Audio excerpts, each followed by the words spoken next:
Okay, great. So thank you very, very, very much, everyone, for coming on time, and thank you for already making this quite interesting. I've heard lots of interesting things that will hopefully facilitate a lot of the questions today. So we have a variety of things which are going to go on today. You'll have seen some of the programme, but first of all, this is our group, and I just want to say a big welcome from everyone because we've been planning for this for a few months now. And I think everyone's quite excited to have the day come at last. So I'm just going to show you the programme for the day. You'll see the programme's intentionally quite varied, but the overall theme is to help patients and their carers in particular learn more about these diseases. Because I think most people that have these diseases feel more empowered and feel like the comprehension of the disease helps them go forward in terms of what they can expect in the future and how things might pan out. So I think that's the main aim for today. We're going to do this in a variety of ways. Before I get to exactly how we're going to do this, can I just talk you through what you've got on or under your chairs? So you've got a folder, which Ray has put together today, which contains some pens. There's magnets, so you can go and distribute these as you please and use them as much as possible. There's a squeezy ball, or in the shape of a brain, I gather, which I think if I get a bit boring in the first 10 minutes, you can have a good play with. There's a raffle ticket as well. So we're going to do a raffle towards the end. And then there's a few other bits and bobs which are important. One of the most important things is you've got a sheet there which you can use to ask any questions. So you might have some specific questions about your illness, and those are obviously more difficult to address in a kind of an audience setting. But if you have some questions which you'd like specifically answered, maybe just jot down one or two, and there's a box outside, or just put them on the table. Is that right, Ray? Yes.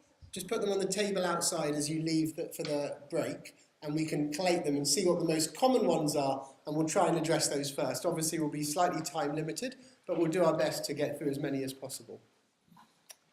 So what else have I forgotten, Ray? There's also a patient survey for you all, so perhaps if you can fill that out at some point. It's for our day here today, and there's a box out in the foyer for that before you leave today.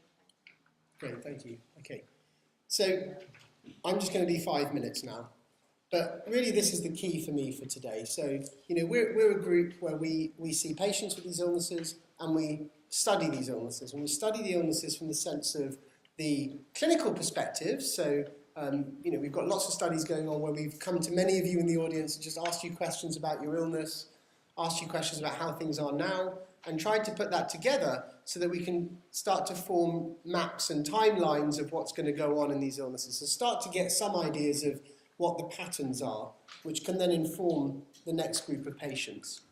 But we've also got lots and lots of basic science going on, and we'll hopefully make that very understandable for you today and give you a chance to start to appreciate some of the ways we think the basic science can really quickly impact on patient care. And I always say this to patients in clinic, but most of it will impact on the next group of patients, not anyone in this audience. And I think that's important just to remember. So for those of you that were here last year, and for those of you that weren't, we asked you what would be your priorities if you wanted to see the research go forward. What would be your research priorities for these disease areas? And we came up with a list which I think many of us were a little bit surprised by. When I asked many of my colleagues at work, you know, most of them said, actually, this is what we've seen from our patient groups as well. And it's this real desire to understand the cause of the illness. And really, that's the most difficult scientific question to get at. Because if you imagine you're presenting when the illness is full-blown, and it's very hard to go back and somehow map that cause. But we're going to show you some ways in which we think we can get to these answers throughout the day, and particularly a little bit later in the day. Of course, you are interested in new diagnostic tests, which are really new antibodies, and Paddy, who runs the diagnostic lab in our group, will be showing you exactly how we go about that, with a bit of a kind of a theatrical demonstration of that in about an hour. And then we've got some other aspects which include how the antibodies are made in the first place, and that's partly related to cause, of course, but also after it's been triggered, how do they get made? And that's something we study a lot, and we're going to show you a little bit about that. And so hopefully you'll get a feel for all 5 of these things, and hopefully in that kind of descending order. And of course today encephalitis comes in infectious and autoimmune forms, but of course today we're going to focus on the autoimmune forms.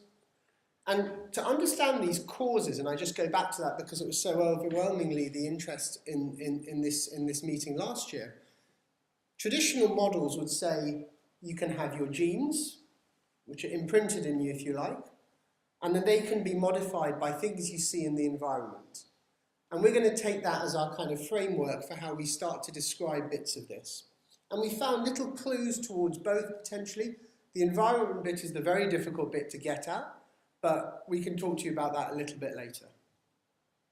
We're going to talk to you about new antibodies, as I said, and then, as I said, some of the cells which make the antibodies. And this is our kind of standard picture. You may see a few examples of something like this today, where we have something that looks like a abstract art picture, but this is a cell. This is a cell that makes the antibodies. And then you'll see the antibodies today are Y-shaped molecules throughout the day. Okay, so whenever you see a Y, think antibody.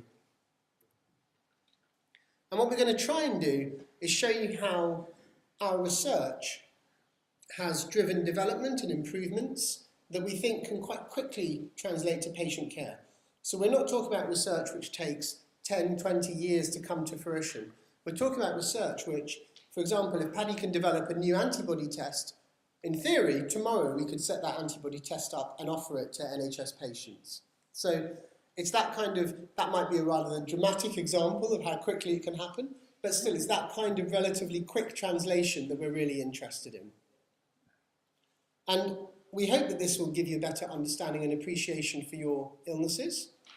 And I think hopefully today also will give you a little community of people you can come back to if you have questions in the future, and make you realise that you're part of a group of patients who have all had similar experiences.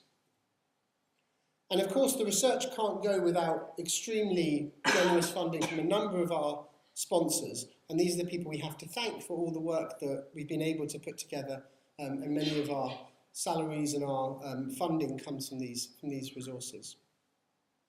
So the things we're going to do today, as I say, we're going to understand a little bit how we test for the antibodies.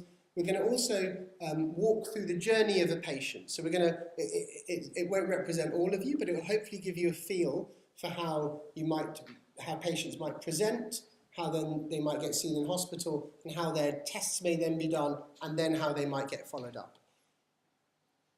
And hopefully you'll get to meet with lots of people who have similar interests in this whole disease area.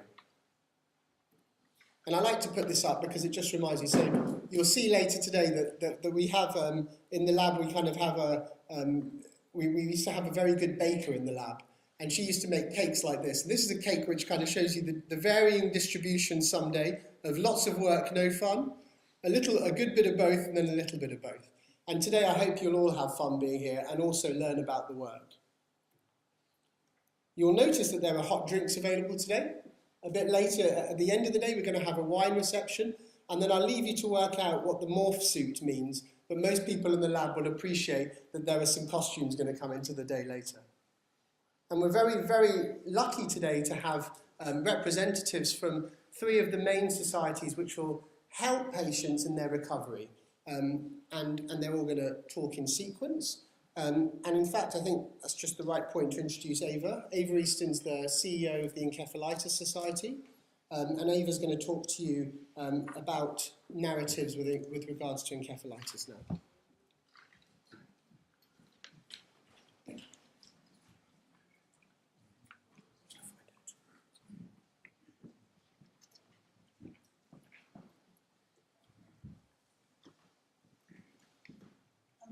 Because I'm not going to talk about any of the things that Sarosh just told you about, so I'm going to talk about something completely different. Thank you. So yeah, many thanks to Sarosh and all his colleagues for holding this day and inviting me to talk to you. I've been asked to talk a little bit about life after encephalitis, and in order to do that, I want to share with you some survivor stories. And focus a little bit on why I think patient and family member stories are so important. But I'm going to start by showing you a video which just captures really in a few minutes some of the experiences of those affected by the condition, but also the work of our society. At least I hope I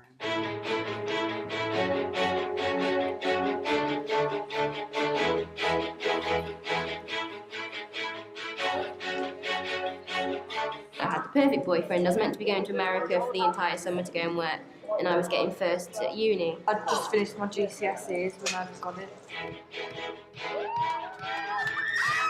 Like a few weeks before I got ill, so I managed to get my degree, luckily.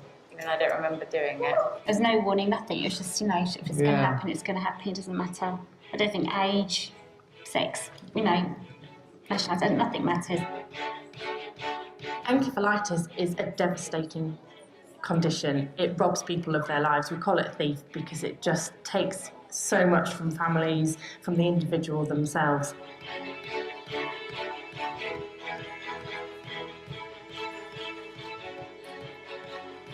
I was 39 years old, I was a successful businessman, and I believed I was indestructible. And then suddenly, I was struck by encephalitis, and I was left with the wreckage afterwards. It's medieval. I mean, you just think, well, there must be something that can cure this. I was due to go on a combination of a business trip and a holiday. Started getting very fluey symptoms. I was having seizures. Very quickly I deteriorated into a coma. The causes of encephalitis can be just as simple and as straightforward as getting the flu. Having a cold can cause it. Simply as the cold sore virus, it can be chicken pox, it can be tonsillitis. Really, you know, everyday common viruses that everybody picks up. And then for some reason, in some people, it goes and attacks the brain. Where she was in and out of consciousness and fitting, and 1 minute she'd be up, she'd be doing things, but not as our daughter would. She'd be like just a crazed girl Personality almost. change, totally. It's so hard to detect, and this is one of the key problems with encephalitis. It's almost untraceable, and so diagnosis is so key. 8 out of 10 people that don't have treatment with this condition die. With treatment, still 3 in 10 people can die. As soon as they turn around and sign the discharge papers at hospital, you're completely left on your own. The wreckage of encephalitis is that I was left with an acquired brain injury. That isn't something that can be healed. Once the damage is done to your brain, it's permanent. She didn't remember us, so it was all like rebuilding everything. You know, she didn't know us, her mother, she didn't know dad, she didn't know She wasn't our daughter. She wasn't our daughter. Absolutely. She's nothing was something. the same at all. She was a different girl. Because people always say you need to make the most of what you've got, don't they? But it's like, how do you make the most of something when you're missing everything that you used to be? You're not the same person anymore. My desk was in the corner of an open plan office, and I would hide behind my computer screen. But because I looked well and I looked healthy, everyone just assumed I was okay, and I had to ask them, what do I do? You're still obviously lucky because, like, all of us can walk and we can talk, and then there's other people, they haven't been that lucky.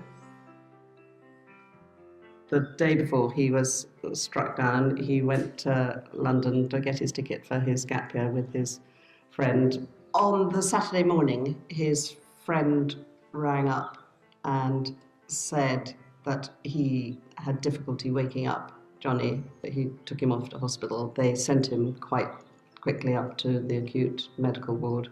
They were almost in the dark as we were, and by the Wednesday, he died.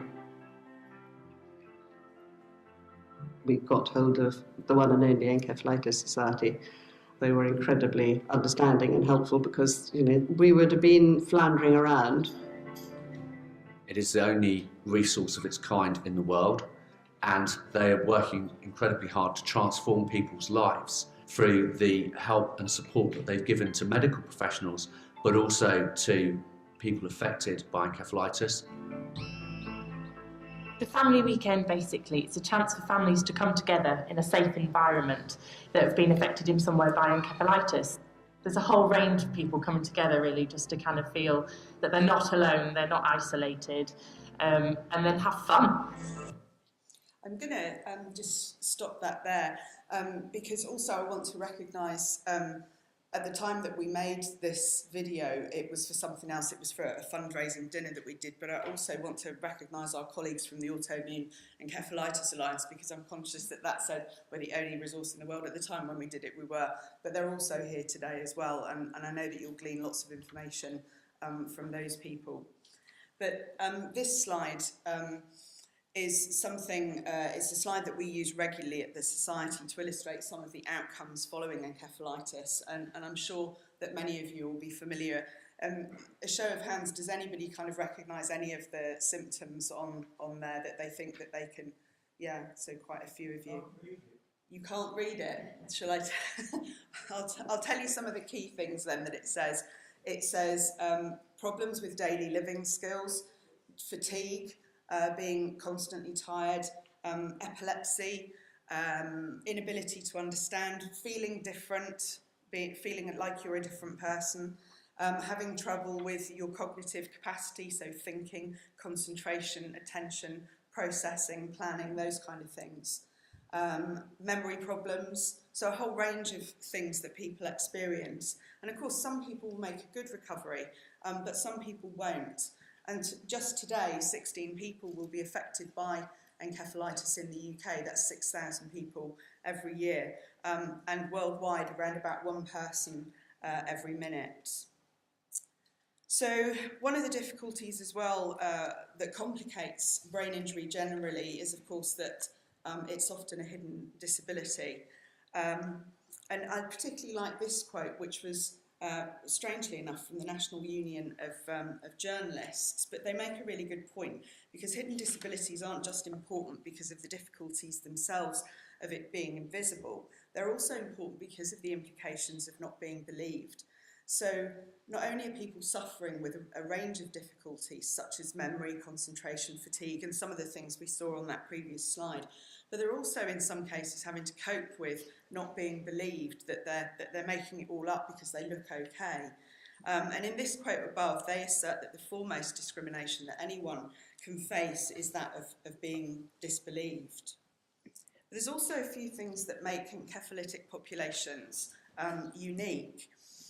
So we've got this serious neurological illness with unfortunately high rates of disability in many cases and death in some cases, complicated by the fact that people's difficulties aren't always visible. But there are a range of other things that can also complicate life after encephalitis and sets this population in many ways apart from some of the other brain injury populations. The first is that they're often a different social demographic. So quite often in brain injury, if you think of traumatic brain injury, for example, where someone might have sustained an injury in, say, a car crash or a sporting incident or something, they're often at the younger end of the age spectrum. At the other end, we've got people who may have survived stroke, for example. So they're, again, at the other end of this continuum, but not so with encephalitis. So people who experience encephalitis are often from this kind of broad social demographic and one which spans all age ranges. Then there's the second thing is what I call no story for encephalitis. There's no index event, there is no car accident, no skiing accident, no fight down the pub. And that makes it more difficult for people to understand and make sense of what's happened to them. There's also then a lack of collective understanding. Most people have never heard of encephalitis until it strikes their family. So if you stand in a room and say, I've got multiple sclerosis or I've got cancer or something, there's generally some level of understanding and hopefully empathy in relation to the journey that you're on. Not so with encephalitis. So this means that there's no collective understanding, often among people's own communities. That could be their family, their friends, the general public, and in some cases also the professionals that people are working with. People often don't have the physical difficulties or orthopaedic injuries that can be associated with some of the other brain injury survivors. So this means they're often discharged from hospital earlier on. So their cognitive difficulties, the problems with people's brain are often not picked up as part of that longer stay in hospital. And there's also now a mounting literature, which we haven't got time to go into today, but says that people post-encephalitis sometimes can experience a depth and a gravity of difficulties that are not experienced by other brain injury survivors. So I'm not saying that I think people's brain injuries are any worse than other groups, but I think all of the above that I've just described kind of contributes sometimes to people having more difficulties in understanding what's happened to them or to their loved one, their friend, their partner. And I think this impacts on how people experience life after encephalitis. So just thinking for a moment about people's stories, how do people's stories factor into all of this? Well, I think the complexity of the condition, its hidden nature, and some of the things I've described contribute to making the population unique. And in my experience, this has contributed to people wanting to share their stories in many different ways. This helps people make sense of and understand what's happened to them. So people are writing their stories, or they might be reading the stories of others. And sometimes when people do that, they get a sense of not feeling so isolated, not so alone. And quite often people are reading other people's stories because they want to understand what the future may hold for them. So although this in particular is an extreme example, and you don't need to be able to read it, this was the page from a diary of a fairly famous in the literature guy called Clive Waring. He had an infectious encephalitis, but he had an awakening that occurred every few minutes because he'd got such profound memory problems that he could exist nowhere but exactly in the present moment that he was in. And what this says, it says, 0746, I wake for the first time. 0807, I am awake, first time crossed out. 0934, now I am awake. 1126, crossed out. Now I am perfectly, completely awake, first time. 150, crossed out. I am really superlatively, completely awake, first time. 526, hurrah, I do live. 639, now I am totally awake. First time for 3 or 4 years, question mark.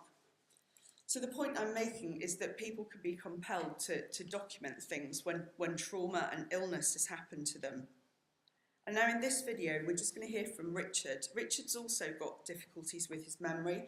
He has difficulty word finding, and he has epilepsy as a result. And I just wanted to share with you some of his story today.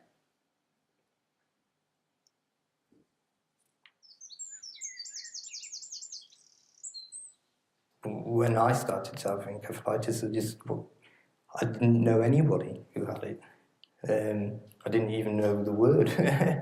I wouldn't go forward and call it evil, or like I would have done maybe in the past. It's different. It changes you and your friends and your family. Day-to-day life is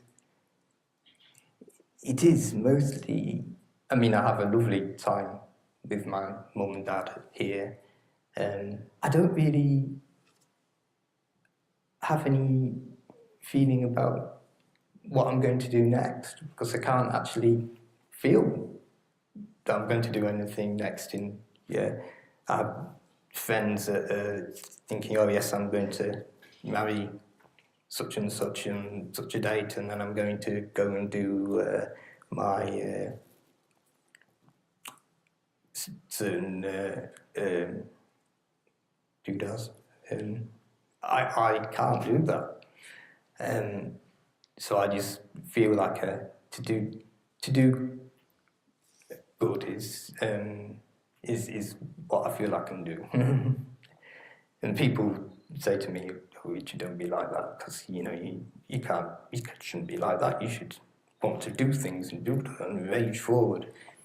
But now I've come to accept that I can't do that.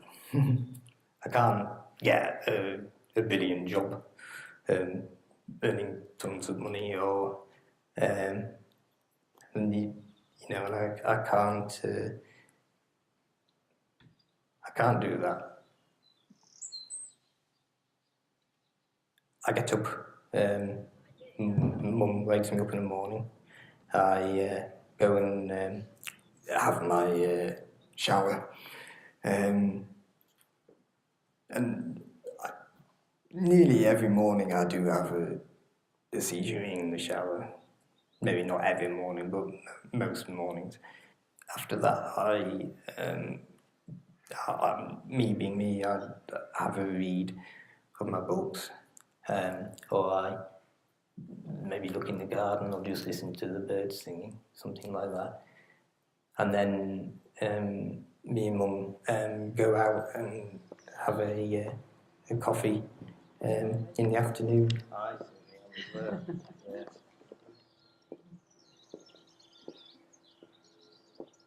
My phone is my memory, to be honest. I have very severe amnesia. My neurologist said, you still have a good brain, Richard, you just don't have a memory. It makes me feel really bad, because I can't talk to my friends anymore, or I can do, but I can't remember what they're doing, and it makes me feel really bad. I feel like people are, people will think I'm not taking care of, not taking notice of them. I just can't remember much at all. And that makes me feel very isolated, very cut off from the world, really.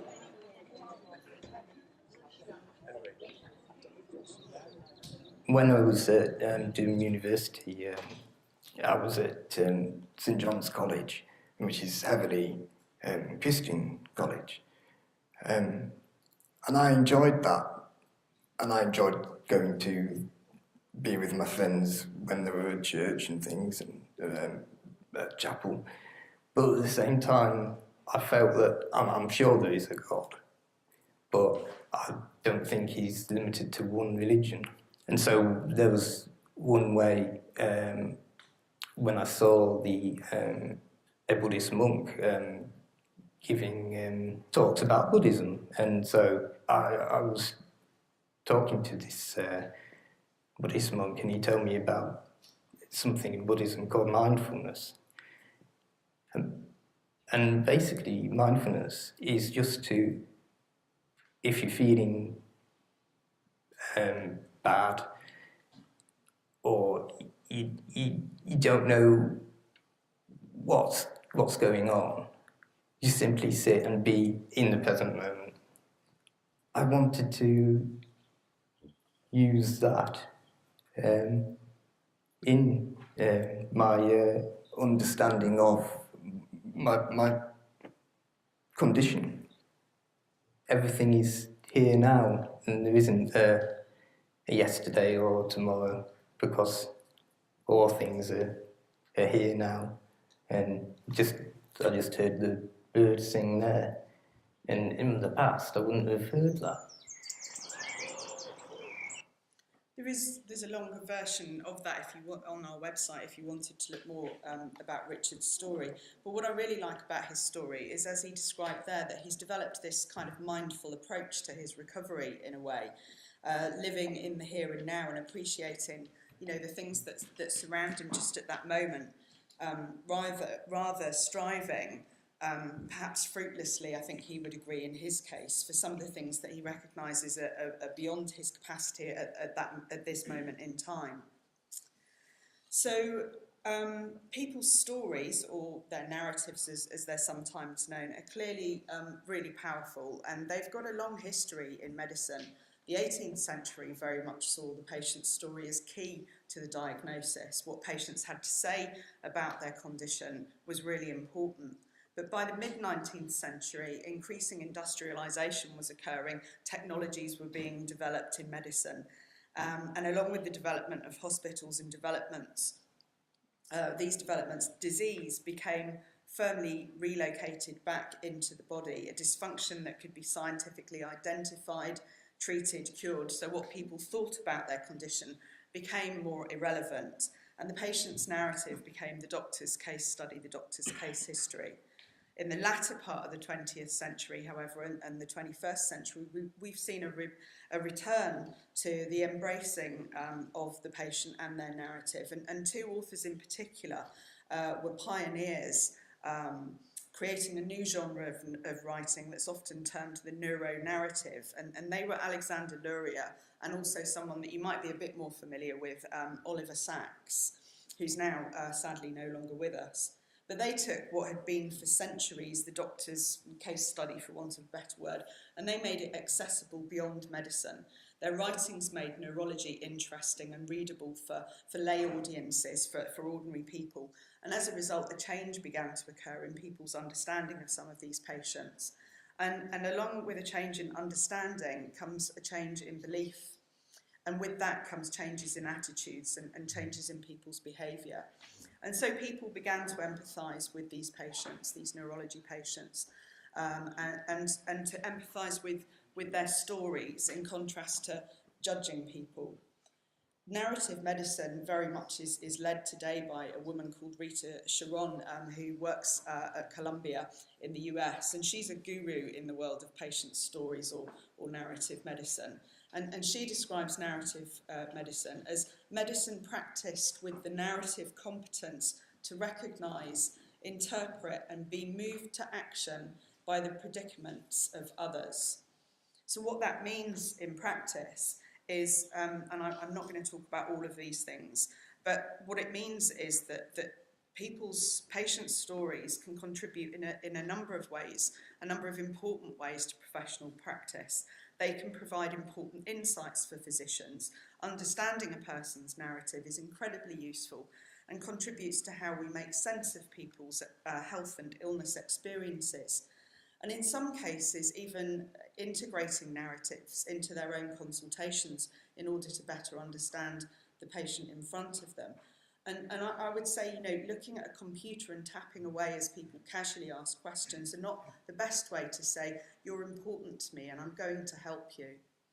So narratives can provide evidence of progress as well, sometimes in people's recovery, their rehabilitation process, their recovery can plateau, but keeping documentation, recording their narratives are a way to monitor and see smaller steps that are made over time.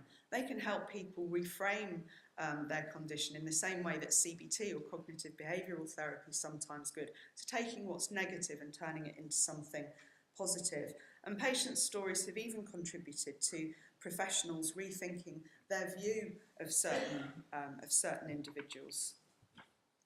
And this is Rita Sharon, who I mentioned earlier, and I'm just going to give you this short snapshot where she gives us some insight into what happened when she began taking a more mindful approach to the stories of her patients. There were amazing transformations in my practice. I work in a rather shabby clinic in Presbyterian Hospital, which is in New York, in the way upper parts of Manhattan. And as I improved my own capacity to read closely where every word counts, I was able to learn how to listen closely where every word counts. So in the office, when I saw a new patient, I wouldn't ask millions of questions anymore, like no doubt many of you have been asked by doctors. Typically what we do faced with a stranger is we kind of start at the top and work down. I'm sure you've had this. Do you have headaches? Do you have nosebleeds? Do you have trouble with your hearing? Do you have trouble with your swallowing? Do you have trouble with your breathing? And all the way down. And what operations have you had? And what allergies do you have? And what medicines are you on? So I learned not to do that. And instead to say, I will be your doctor. And so I need to know a great deal about your body and your health and your life. Please tell me what you think I should know about your situation. And when I did that, and when I let persons simply answer Instead of writing things down or typing or computing, I would simply sit in my chair, hands in my lap, and absorb what was being said. And what I learned right from the beginning is that persons were not only able, but deeply thirsty to give profound, detailed, eloquent accounts of themselves. They didn't always know how or how to start. One woman says, "You want me to talk?" Another man, one of the first to whom I made this invitation, started to tell me about the death of his father, and then the death of his brother, and then the trouble he was having with his teenage son. And then he starts to cry. I broke my silence. I said, "Why do you weep?" He says, "No one ever let me do this before." So that just gives you an insight into it. I want to show you next just another short video, because I don't want to forget the family that door about the family members, but also in particular young people. And in this clip, just before I finish up, this is a young man whose mother had encephalitis, and his name is Thomas.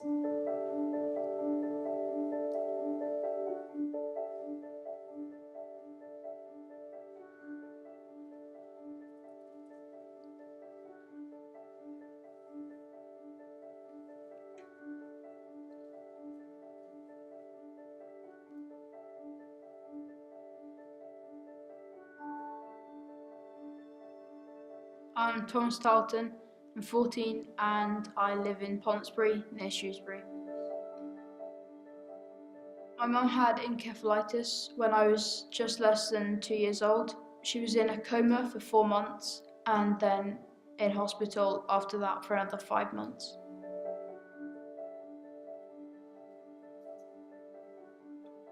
It seemed quite normal to me, and it didn't seem that odd because that's how I'd been brought up, and I didn't really know any different. And there was so much support from everybody around me that there wasn't really any major difficulty for me.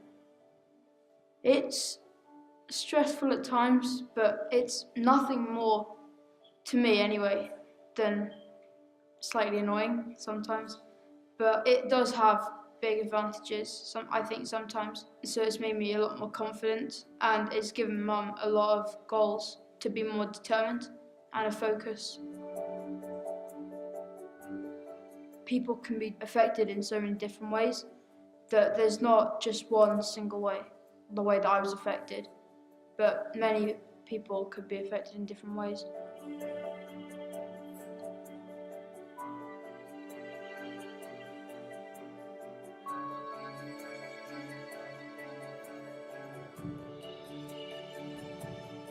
Probably difficult because sometimes it can get a bit frustrating.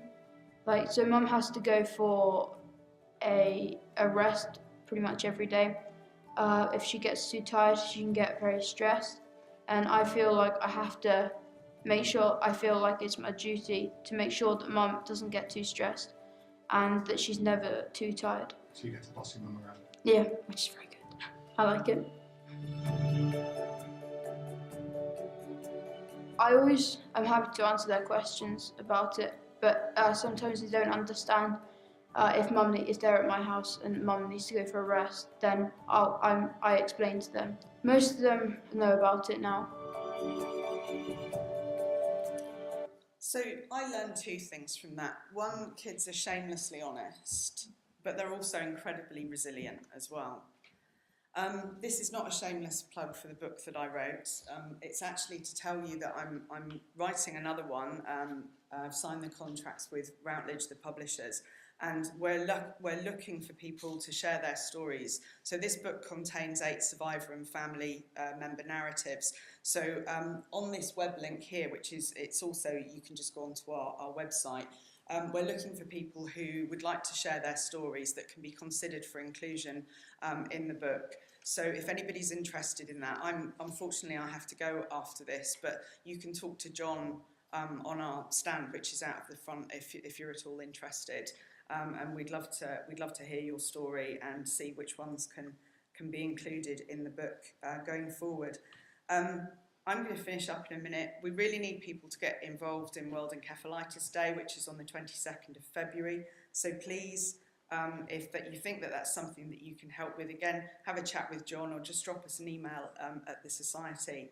And finally, I'm happy to take any questions if there are any, and just say thank you very much for listening. And your stories are incredibly important, so please keep sharing them. And I really like, there was a quote from Caris Kaufman, who was an actress who had a brain injury, and she said, if we all knew each other's stories, the world would forgive each other, wouldn't they? And I kind of think that they probably would. Thanks very much.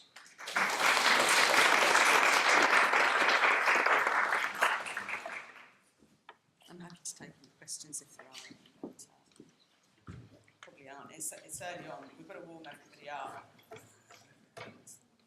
We'll start these meetings as like a waiting room.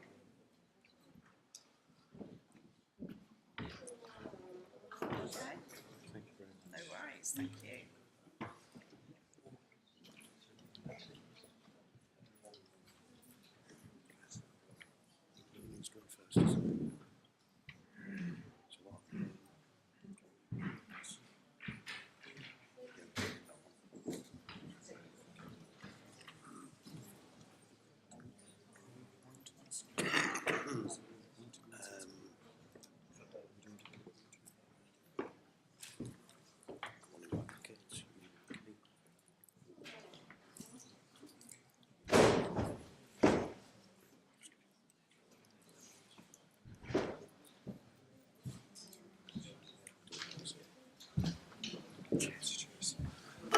Great. So I'd just like to thank Dr. Easton for her really insightful presentation and introduce the next session, which will be about half an hour in total. So my name is Paddy Waters. I'm one of the co-directors of the Oxford Autoimmune Diagnostic Laboratory. I'm a biochemist and I'm normally in the laboratory. They don't normally let me out talking to people, so it's a real pleasure for me to be here today to talk to you now. So you might not know that this whole field of neuroimmunology, where antibodies impact on brain function, is new to the scientists as well as to the patients. 20 years ago, we didn't think antibodies caused brain disease. Now we do, and there's a whole new field of neuroimmunology. So we are currently at the beginnings of this, and we're learning all about it together. So for the next half an hour, we have two doctors, Sophia and Ronan, and they're going to talk to you, as many of you have experienced, about the patient journey through the A&E sometimes, visiting psychiatrists or neurologists. And then myself and my team will come and we'll tell you about the diagnostic assays that we perform and the way we think about it. So we're more interested in the molecules and the small things, and Ronan and Sophia are more interested in the whole person. So guys, you come over. Thank you.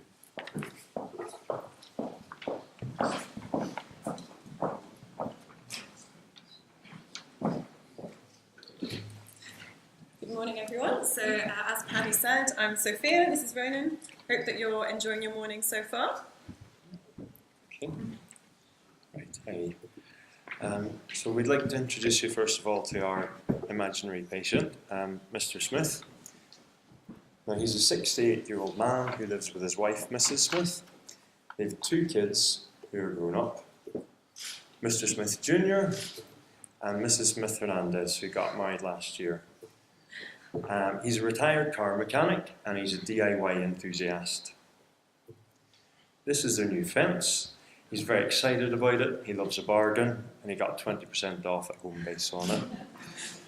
Mrs. Smith put quite a lot of thought into exactly what colour of fence she wanted, and after a lot of humming and hawing, she decided to settle on duck egg blue. So, just to see how good people are at their home decoration, we'd like to test you. which one of these shades is duck egg blue?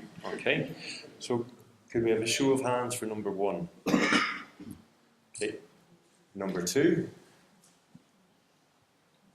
number 3, number 4, and number 5. Okay, right. I think actually most people got that. Only a few were caught out by the strikingly similar robin egg blue. Okay, so when Mr. Smith began to paint the fence, he initially felt he was being a bit clumsy. He kept dropping the brush, and this was unusual for him. He was used to painting all the time over the years. A few days later, he noticed some jerks developed in his right arm, and these were happening up to about 30 times a day. By the 5th day, the jerks had spread to involve his face. And a day later, he was quite confused, he was very irritable, and he was emotional as well. He was regularly arguing with his family, which was very uncharacteristic of him. And the fence wasn't really getting anywhere. So by day 10, the arm and facial jerks were happening up to 80 times a day. He was having lunch with his wife. It was a quiche he got in reduced aisle in Tesco the night before, when he suddenly stopped responding, and he fell to the ground. His arms and legs became stiff, then he shook all over. His wife noticed that he turned blue, he lost control of his bladder, and afterwards it took him about 15 minutes before he came back to being his normal self, before he knew where he was. Mrs. Smith called for an ambulance, and Sophia will take over from here. So Mr. Smith ended up in A&E, and rightly so. They decided that he required admission. So this is often the case with our patients. Patients go through A&E, and then Mr. Smith was admitted to the medical ward. So the first thing to think about here was encephalitis, or something else going on with the brain, such as a bleed on the brain. So initially a CT scan was done, and that didn't show any bleeds on the brain or anything else abnormal. But things like infection causing encephalitis was the next thing to consider. So bloods were done looking for infection or any other abnormalities in the salts in the bloods, and a lumbar puncture as well as an MRI scan of the brain. And the lumbar puncture often has a bad reputation, but it's actually quite a simple and a very important test if done in the right hands. And that lumbar puncture ruled out infection, but the medical team was still quite concerned as these jerks were ongoing and something was clearly not right. So they referred on to the specialist neurology team about what type of encephalitis this could be. This is just to show you the MRI scan. So this is looking straight on. So if you imagine looking straight on at the face and going all the way back in slices to about the level of the ear, these white areas there, they're abnormal, and that's in the temporal lobes, which are areas responsible for memory. The EEG is an electrical test, and it's placed where electrodes are placed on the scalp, and it reads off the electrical activity of the brain, which can show seizures. And that's a cute baby having an EEG. And blood tests were sent off for specialist autoantibodies, which can cause autoimmune encephalitis rather than infectious encephalitis. And also the spinal fluid was sent off because it's very important that both are sent off for autoantibodies. So the sample was sent off to Oxford, and it came in our NHS van. The neurologists, whilst these antibodies were being processed, suspected autoimmune encephalitis and treated Mr. Smith as this, which is often the case, as treatment should not be delayed. And the first treatments are steroids, and they're given in a drip, and they're to dampen down the immune response. And plasma exchange, which is shown here, some of you may recognise this scary-looking machine, but this is where blood is taken from a line in one arm usually, or in the neck, and the blood is washed of the antibodies and then replaced in a line in another arm. So that's a very important test. And the steroids then can be converted to tablets after the intravenous steroids are given, And Mr. Smith spent a total of 2 weeks in hospital, and he was discharged with some safety advice about driving. And patients, because of seizures, often they have driving restrictions, often up to a year, so that's often a big sort of impact socially for our patients. So Mr. Smith went home at 2 weeks, but of course lots of things remained abnormal compared to his usual self. So what we're going to do now is, we've got one more thing actually before we hand over for an exciting talk Paddy's going to give, but we just wanted to ask you, which of these do you think is a hospital meal? So we've got number 1, we've got a trio of sorbets. Number 2, steak tartare. Number 3 is asparagus with prosciutto. Or number 4, which is macaroni cheese. So can we have a show of hands again? For 1, 2, 3, or 4? Okay. Clearly it's the macaroni cheese, and I believe that's from the Daily Mail. So what we're going to do now is, so we're going to give Paddy a request for the blood test.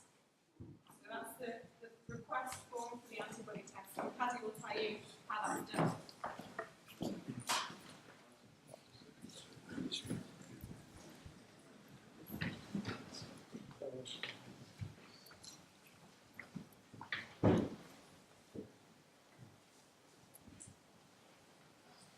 Great, thank you, Ron and Sophia.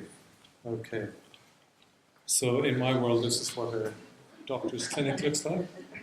We all see various either neurologists or psychiatrists, and I leave that aspect to them. So my patient is slightly different to Mr. Smith.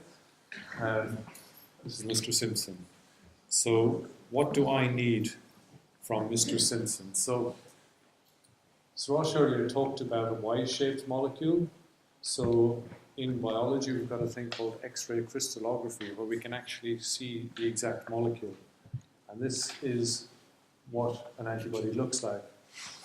We've got 2 light yellow here, are light chains, and orange are 2 heavy chains that are in parallel. And this, you can see that. So the top end, where the yellow and the orange join, is where the antibody's functional part is. Normally it binds to bacteria or viruses, stops them from infecting us. If they do infect them, activates the immune system to clear these cells. Sometimes, in rare instances, these antibodies will bind molecules within our cells, and that's when you get autoimmunity. So in the presentation, this orange and yellow coloured antibody is what we call the disease-causing antibody. Now, a biochemist looking at someone like Mr. Simpson, we need to know what we're examining. So in our body, we've got some immune cells. One of the immune cells is called a B cell. There's 500 billion of these cells in any individual. And those cells are the ones, a small fraction of them, produce antibodies. And they produce this molecule at 2,000 molecules per second, which means we end up with this huge number of 10 to the power of 20 antibodies. And I find that number impossible to comprehend.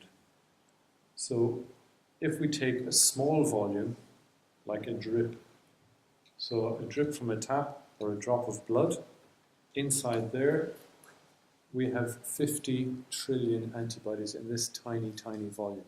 And if we changed an antibody for a grain of sand, and we put 50 trillion grains of sand in front of you here, it would be a 16-foot by 16-foot cube. That's what we have in 1/1000th of a milliliter of your blood of this molecule. And please, I'm happy to take questions if there's anything that I'm not explaining while we're going through. So in my brain then... And here's a question. Sorry, great. So does that mean that just even the tiniest drop will need to get sort of past the blood-brain barrier in order sort of to cause the cascade of events that results in autoimmune arthritis? Yeah, good question. So... Could you repeat the question? Yeah, sure. So the question was, does that mean that we only need a tiny amount to get past the blood-brain barrier to cause disease? I think there's probably a critical concentration or amount of antibodies to cause problems. So a single molecule on its own floating around, I don't think is an issue.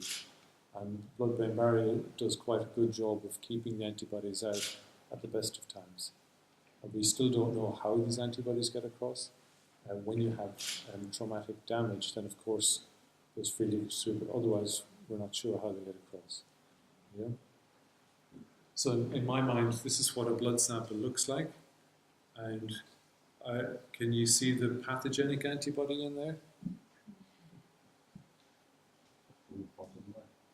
Yeah. So that's my job as a biochemist or in any of our diagnostic tests, is to take a blood sample and find that antibody.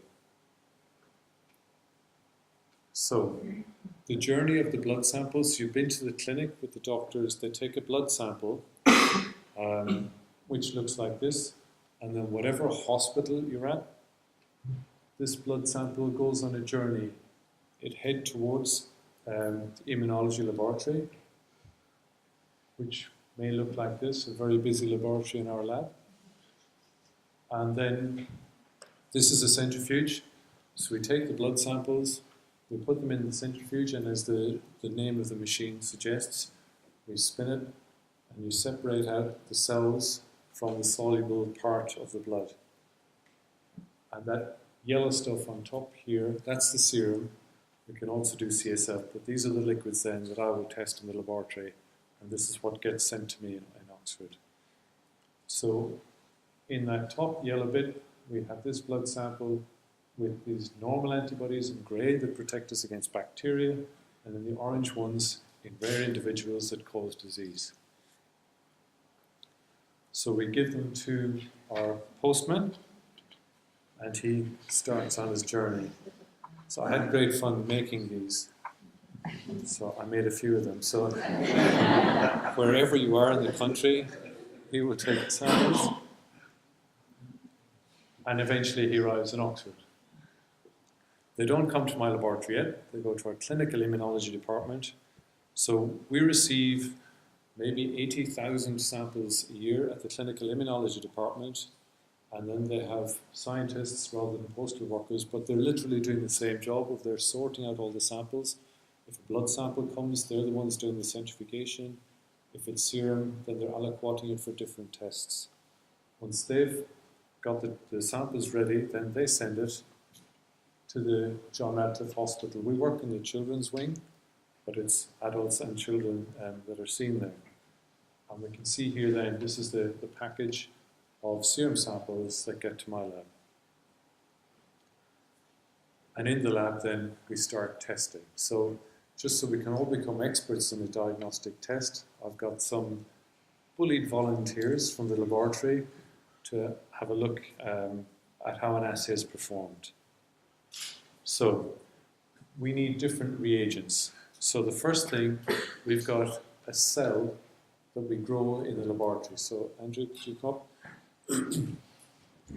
So Andrew is our hex cell, and this is the workhorse of the laboratory, that we put the DNA containing the antigen or the target protein that the antibody binds to, we put it into the hex cell.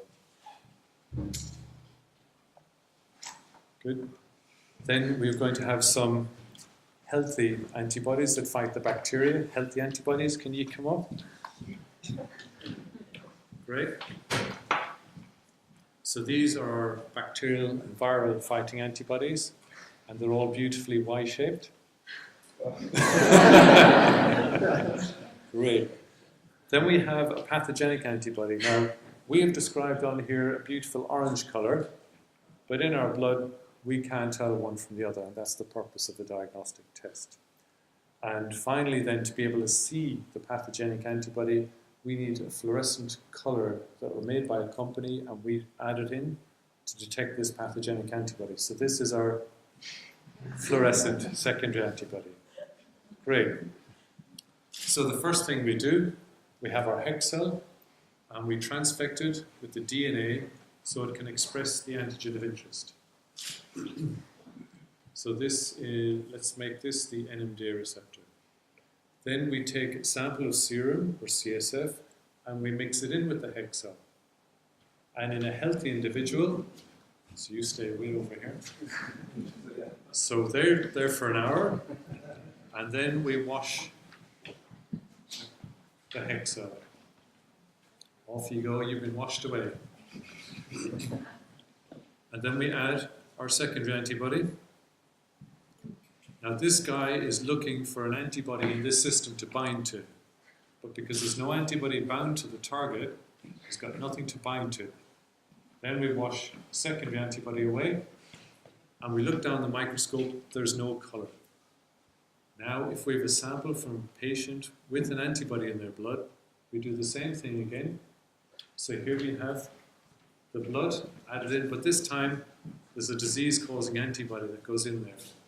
And very quickly, disease-causing antibody binds to the hexone. I actually like watching these guys. I could stay for quite a while. Okay, then we wash the cells away. We wash the antibodies away. We add in our secondary antibody again. Now this time, our crab-like secondary antibody recognizes the target that's bound, the target antibody, disease-causing antibody. We then wash any excess secondary away, and then we look down the microscope, and we can see that red antibody. And that tells us that the blood or the serum sample contains this antibody, which is binding the hex cell that's expressing this antigen. So we know it's an antibody specific for this protein.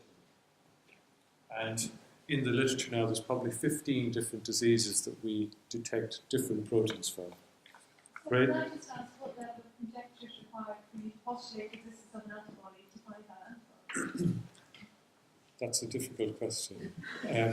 So you're trying to say, how do we know if a patient might have an antibody? How do you know that such an antibody might exist? All right, so 20 years ago we didn't. And actually it was developed in Oxford. It was noticed that we had a radioimmunoassay already existing, and patients with limbic encephalitis pulled down an antigen in a different test, which was serendipitous. And then years later, we discovered the real targets for that. There's a clinical presentation so if it's a sudden onset or within days or weeks that these diseases can develop, that might suggest there's an autoimmunity. If the patients respond to immunotherapy, there's another clue that these patients might have an autoimmune disease that might have an antibody involved. None of them are definitive, but they're all little clues to suggest that these might be worth examining. We have other people talking later on today, and they will talk about, once we have those clues in those individuals that they might have an antibody, how we go about trying to identify the target in these people. Does that answer your question? Yep. I'm not sure if you can answer it, but given that you've mentioned that environment could be, when research comes in, a massive factor in all this, and we all know about lifestyle and all the stuff that's out there can't be very subjective. Could it be that the antibody that's kind of growing is there for a good reason? Is there for a good reason? Yes, that's a good question. So there is some literature, I don't know about the reason for them, but they might be present in some individuals who don't have a disease. So there might be argument that they're there for a good reason.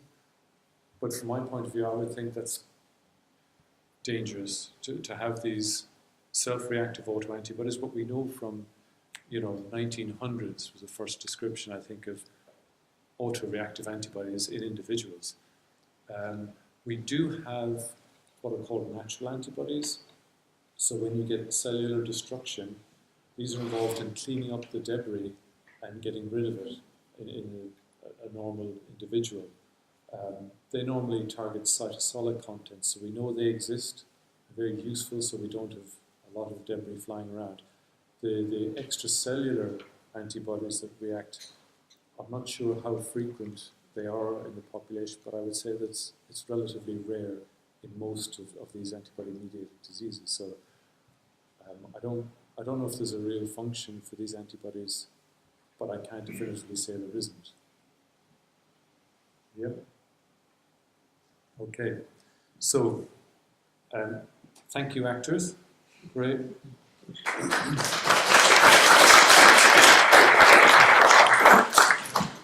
just very briefly then, just slightly more formally to show you, this is what I do in my scientific presentation. So in yellow, these are the hex cells.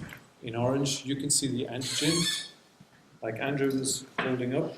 On the right, we have a patient that's positive for the antibody, and here we have a healthy serum. So these sera are added, they're incubated for 1 hour.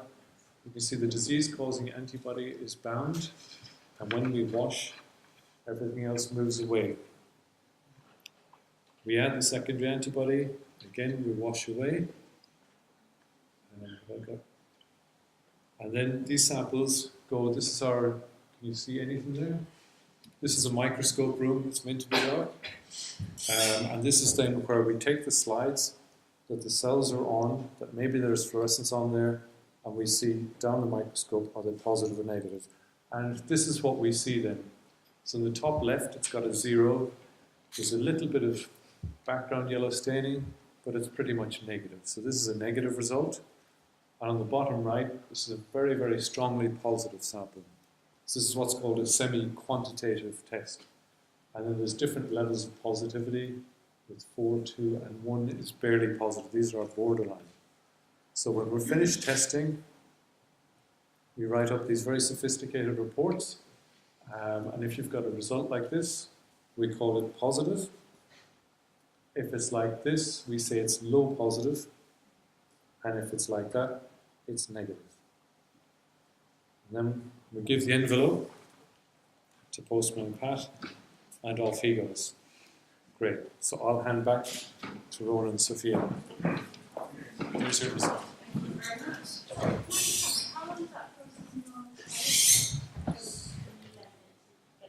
So in my laboratory, when we get samples in, our average turnaround is 2 to 3 days.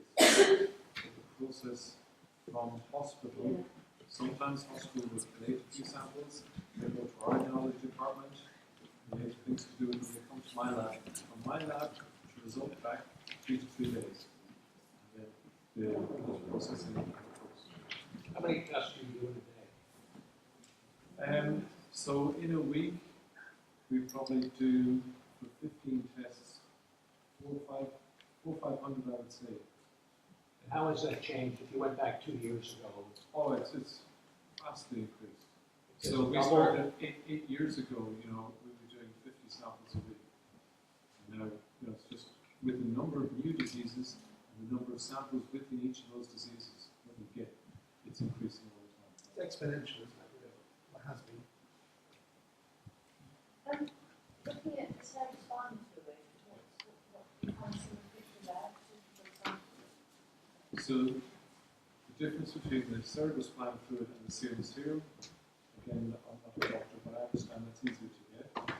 It's much higher in total antibody amount, much higher in antibody concentration. The CSF? The serum. The serum. And most of these diseases, we understand from what we know, start in the periphery.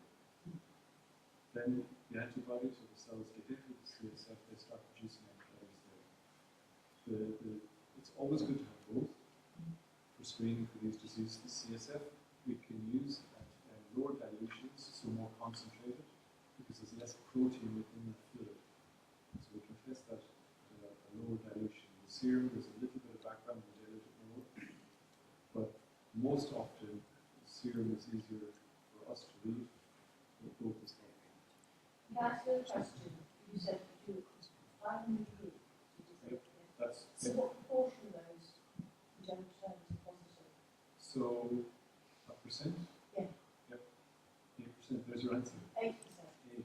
8. A single percent. Positive.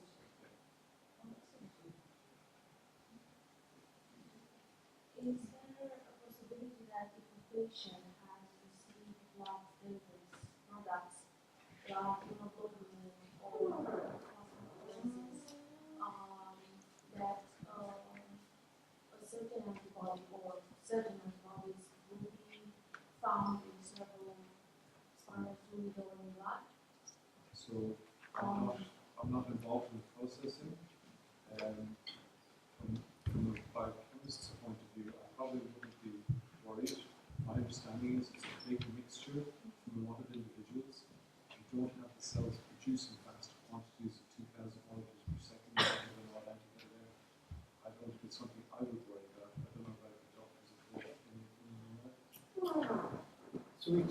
about this a lot when we get results of the tests that look a bit blurry, and we're kind of not sure if it's something that the patient's been given that is in their serum that's put on the cells then, or if it's something separate and it's something intrinsic to the patient.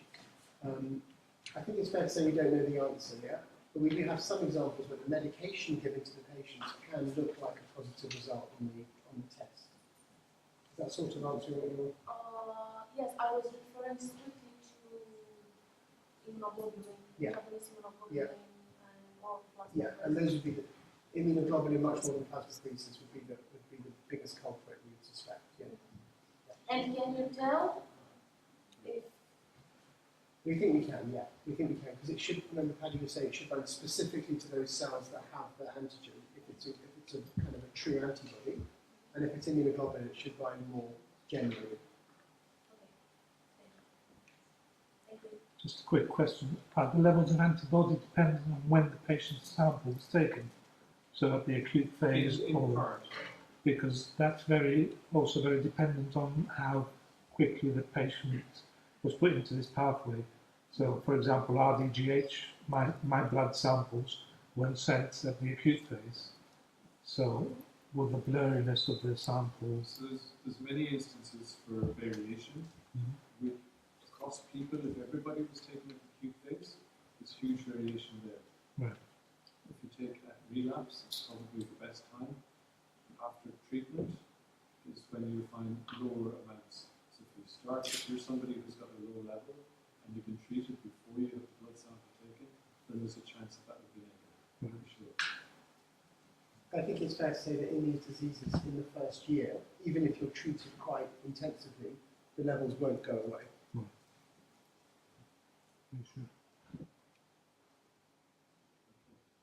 Thank you very much.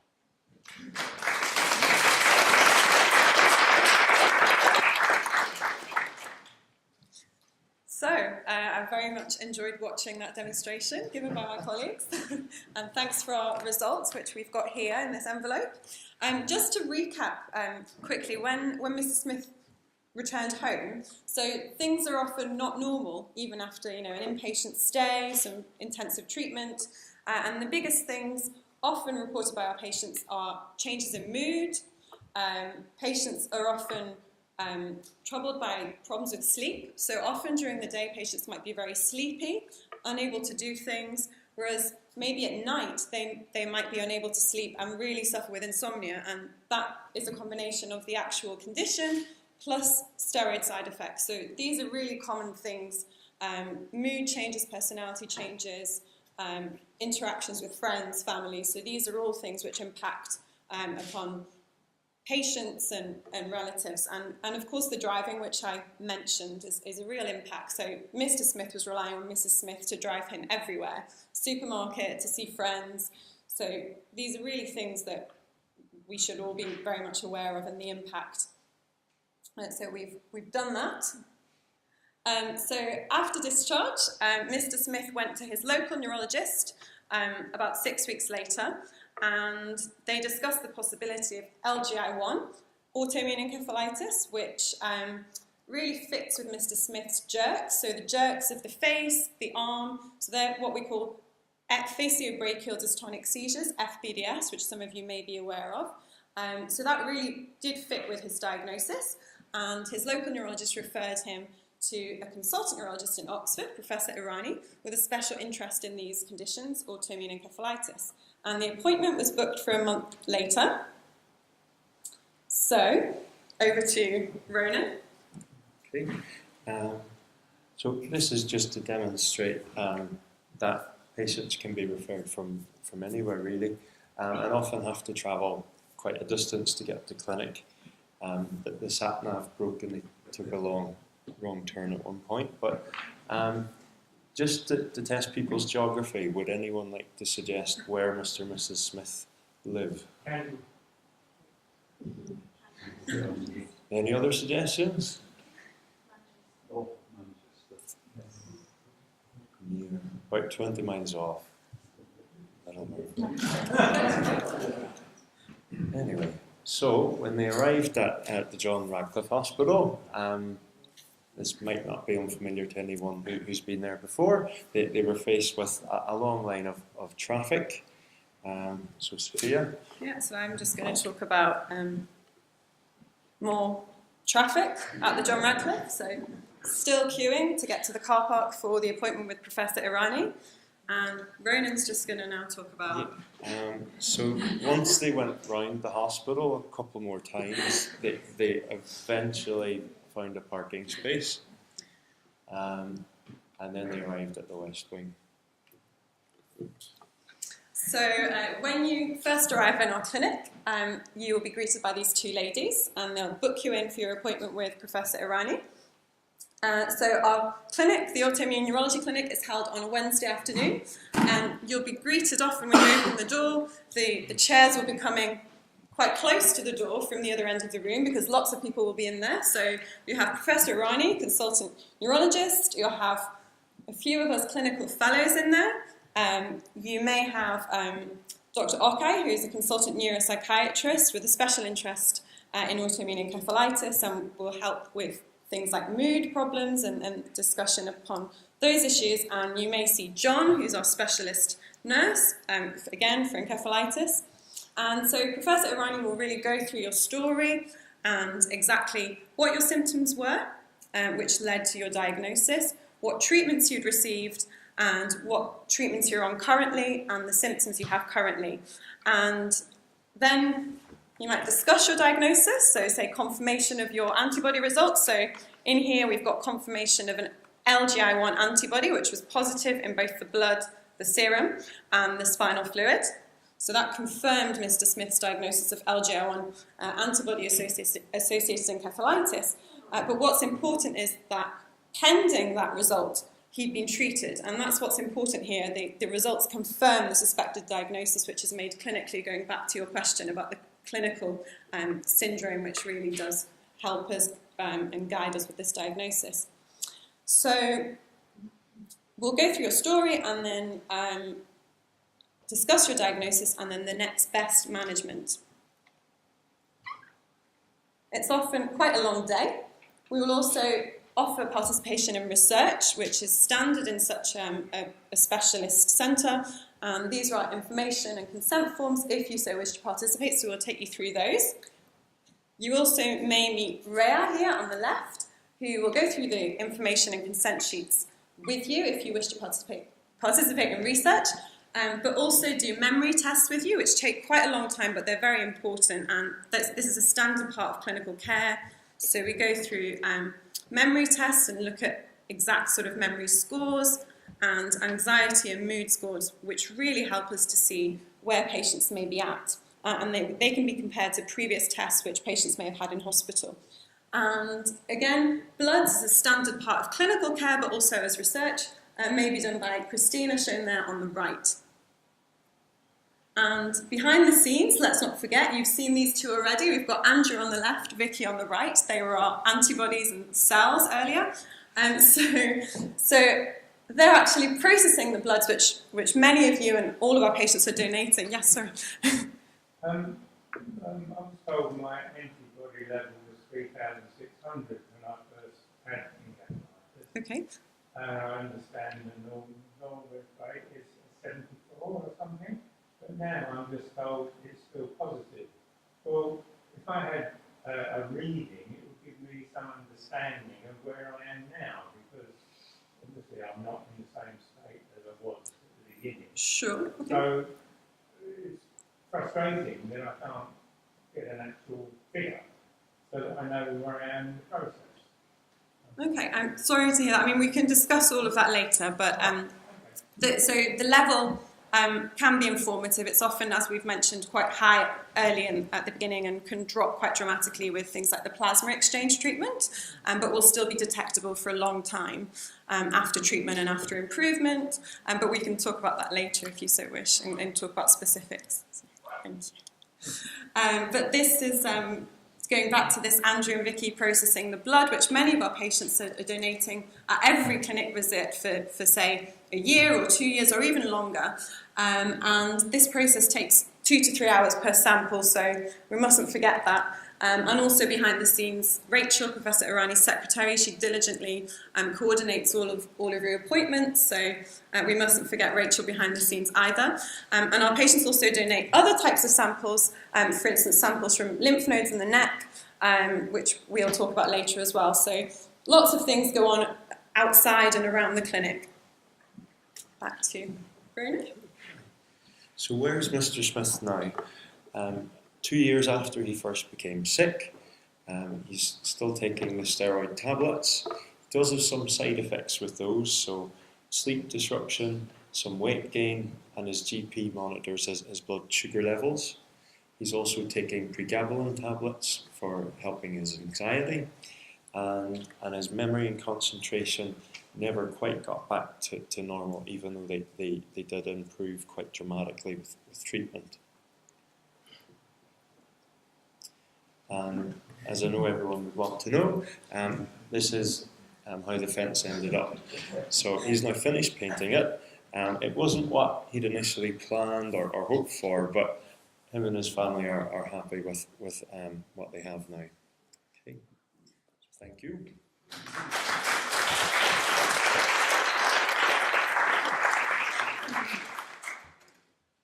Anyone have any questions? Yes. Following the cognitive functionality, yes, it kind of your slideshow actually probably replicates your memory how it is, because for many people that's where it ends. They don't get any. So one of the questions I wanted to ask was, in that case, and I guess as it's a hypothetical one, you can twist you not in a dishonest way, but you can make that story up. But for example, what might have happened for that child? Because this is again, they come to a great place like John Radcliffe, they get all of this, and then it stops. You know, there are the problems with memory. I'm not saying there's a miracle answer, but actually, often not a lot's being done. They get all these great recommendations where there needs to be a point where someone says, now the work needs to be working what you're left with and how you might make the best of that. so there is a great variation with those memory tests and mood ratings and anxiety ratings, absolutely, and some of that depends on treatments and how early they were started, but you're absolutely right, what goes on after these appointments. And so John, who's a specialist nurse you may encounter in these clinics, or Dr. Okai, they may refer you on to specialist local neuropsychiatry units, in some cases if that's recommended, and they will really help follow on in neuropsychology services with those mood and memory and thinking problems. And of course there is the impact on home life, driving, job, so these are all things that we're very much aware of, absolutely. Yes? Two questions really. First question, when Mr. Smith turned blue, was it foot blue? I think it's a bit deeper, but... Second question, a bit more importantly, how do you know that mood changes are a result of the encephalitis or not side effects of the medication? That's a very good question. Often a combination of both, but we know that they strongly correlate with the disease. I mean, they're present in patients who we've observed who haven't had treatment, and that treatment's been delayed because another diagnosis was suspected. So more so the condition rather than the side effects of the steroid. You mentioned fatigue earlier. I was Yes. just wondering, will there always be fatigue with the condition, or is there a possibility that it will improve? So it's often most prominent very early on, but we find it does persist, even maybe at low levels in most of our patients. So there's a chance that it could get better. Yes, it it been diagnosed a couple of months ago. My mum will need to ask, is there a chance that he could get his life back a bit more, or he's not tired? Sure. And also about the driving thing, that he sent his licence off initially so that it was epilepsy. Would he have to wait a year, or is there a chance he could try and get it sooner? Now we know this is the diagnosis, he has to have a seizure. So it really depends. So if there's been a seizure as a result of encephalitis, then no matter what the cause, if the patient has had a seizure, then for legal reasons they have a driving restriction. So it really depends as to whether there was a seizure and the date of that seizure, and it all is dealt with by the DVLA based on that date, and they will decide how long. Thank you. Are you really sure that it's 12 months, not a case From the last like seizure. have to have 12 months free of seizures before they would even consider getting But you're driving again now, right? Oh, yes. Yeah, so there's hope for everyone, that's the point. Yeah. Can I just say in answer to that person, it is the condition and not the medication that makes you mood change. I'm sorry? It is the condition and not the medication. Is that a question? Person. Yeah. So it's both? Because I'm not getting medication. And he's told me how my mood has changed so much for so long. Should we do one more question before we move on to the next one? I have a personal experience of encephalitis, and my practitioner as a consultant here suggested that I do like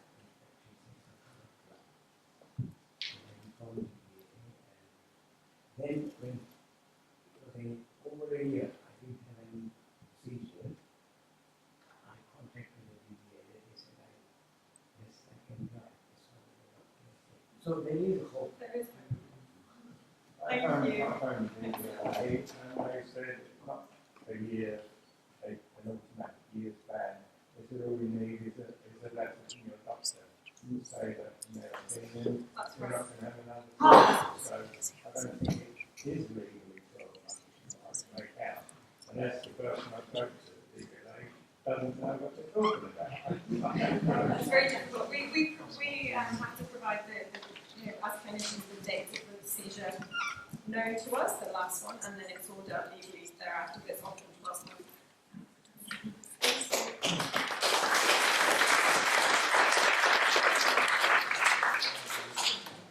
So thank you very much, Sophia and Ronan. So my name is Darshi and this is Valentina.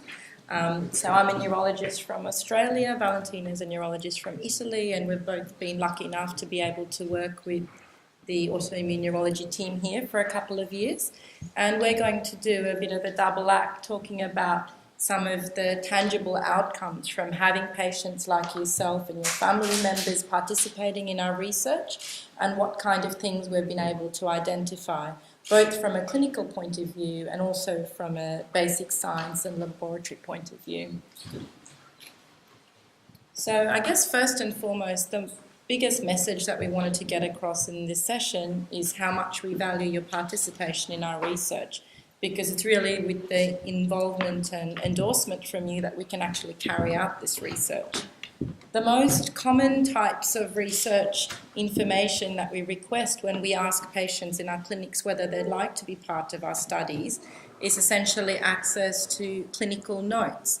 And one thing that we'd like to stress is that any information we get from clinical notes is automatically anonymized, so patients' privacy and confidentiality is protected, and any data that we get regarding clinical course or how people present or how they respond to treatment can never be really linked to a particular patient or a specific patient. Apart from clinical information, the other very common type of involvement in research that patients participate in is blood samples to test for antibodies and immune cells, and Valentina will talk a little bit about that. So I'd like to talk a little bit about what access to your clinical notes allows us to do. And one of the things that it really allows us to look at specifically is how people with these conditions, which as you now know are only about 10 years old in some cases and constantly evolving, how these people present, how best to diagnose them early. And I'd like to give you an example of something that is probably known to quite a few people in the room. So this is a gentleman here, and I'd like you to pay attention to the left side of his face, arm and leg. And you can see he has that grimacing and his left hand and leg moved. And it's quite subtle, and he's actually continued on with his tasking. And he's continued on with working on his computer. I'll just play that one more time, just in case anyone missed that. So have a look at the left arm and the leg. And that particular type of seizure is what's referred to as a facial brachiodystonic seizure, or FBDS. And it was a clinical observation a number of years ago that identified that this very specific type of seizure, which can occur up to 20, 30, even 100 times a day in some cases, is very specific for this type of autoimmune encephalitis called LGI1 autoimmune encephalitis.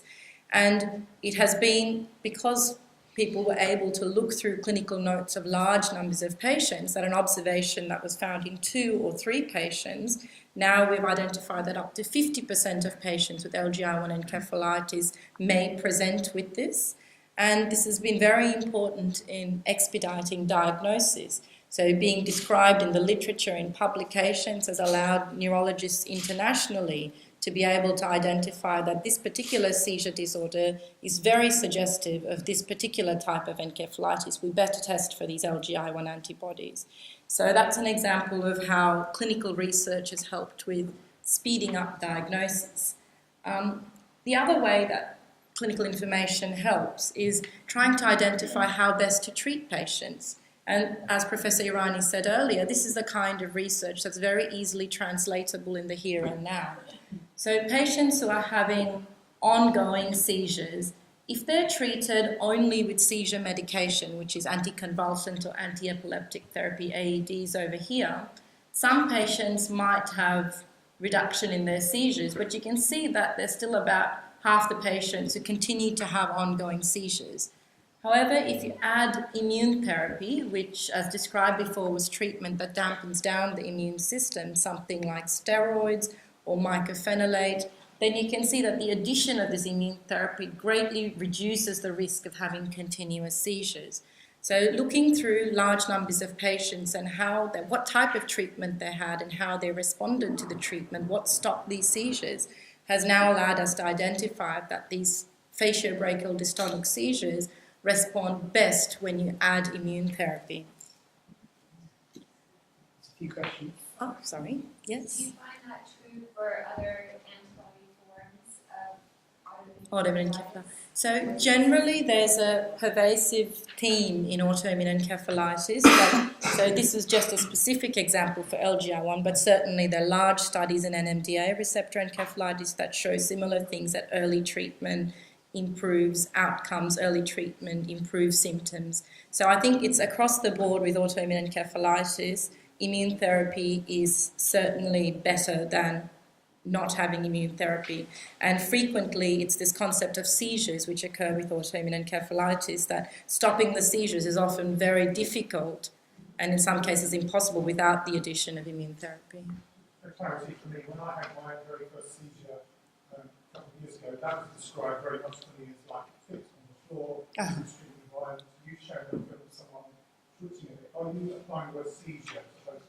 So yes, that's a very good question. And with autoimmune encephalitis, you can have a varied presentations of seizures. So there are many different types of seizures, what they call the grand mal seizures, like you described, a fit on the floor and being quite drowsy after.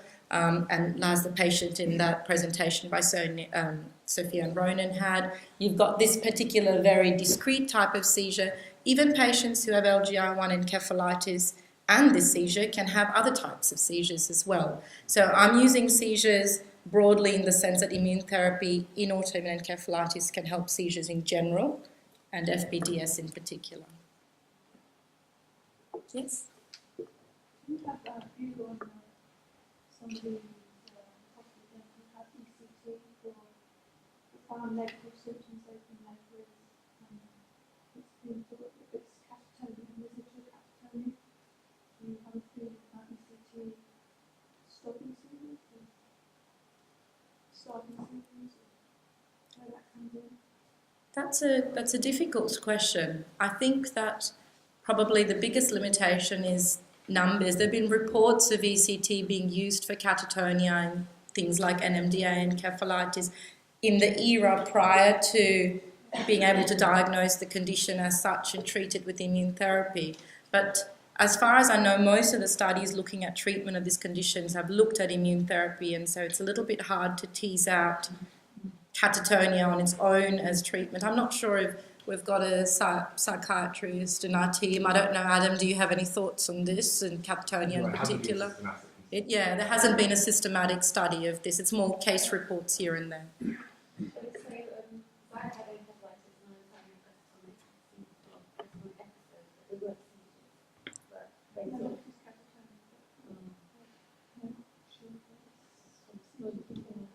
Yeah.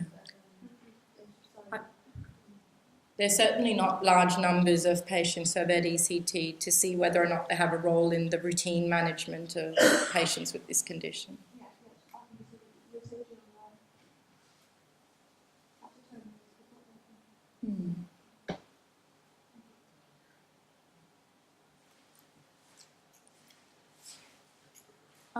The other thing that clinical research and access to records allows us to do is plot the natural history of these conditions and plot also how treatment response might have an impact on outcome and prognosis. So one thing I'd like to point out is that we mentioned in the previous slide that the recent publication by our group showed that immune therapy is better than no immune therapy in terms of stopping seizures. What was also been identified is immune therapy early is very helpful. So this is the likelihood of stopping these fatiobrachial dystonic seizures. And you can see that if you started quite early, you have a high likelihood of stopping the seizures. With increased delay in starting this immune therapy, your chance of stopping seizures reduces.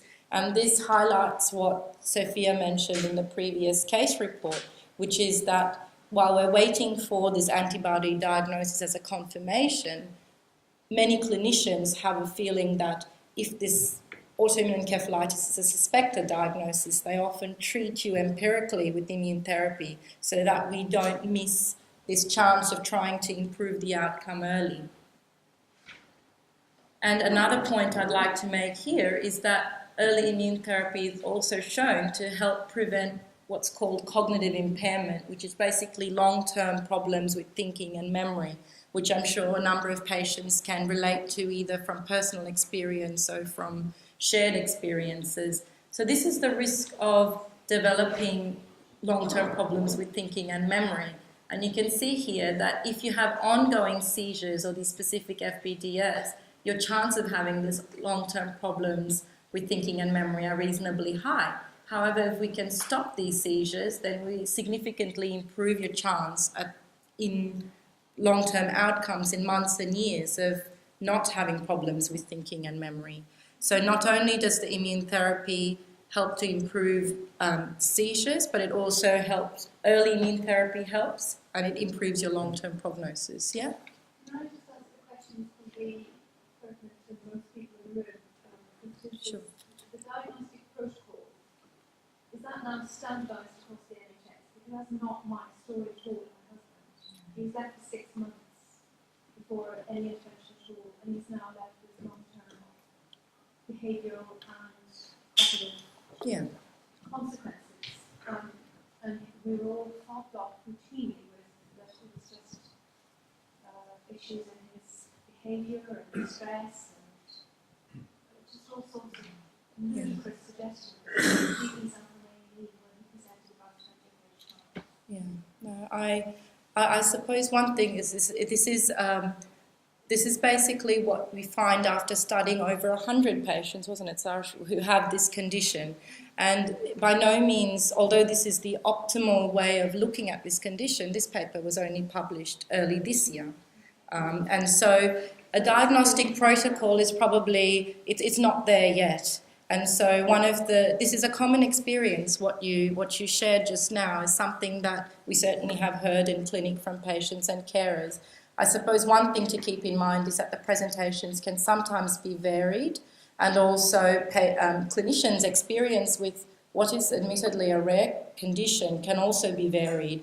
And so sometimes time to treatment and time to diagnosis is longer than would be ideal, and it is a difficult situation, but hopefully we can increase understanding and awareness of this condition, not just with patients and their families, but also treating doctors to try and prevent this.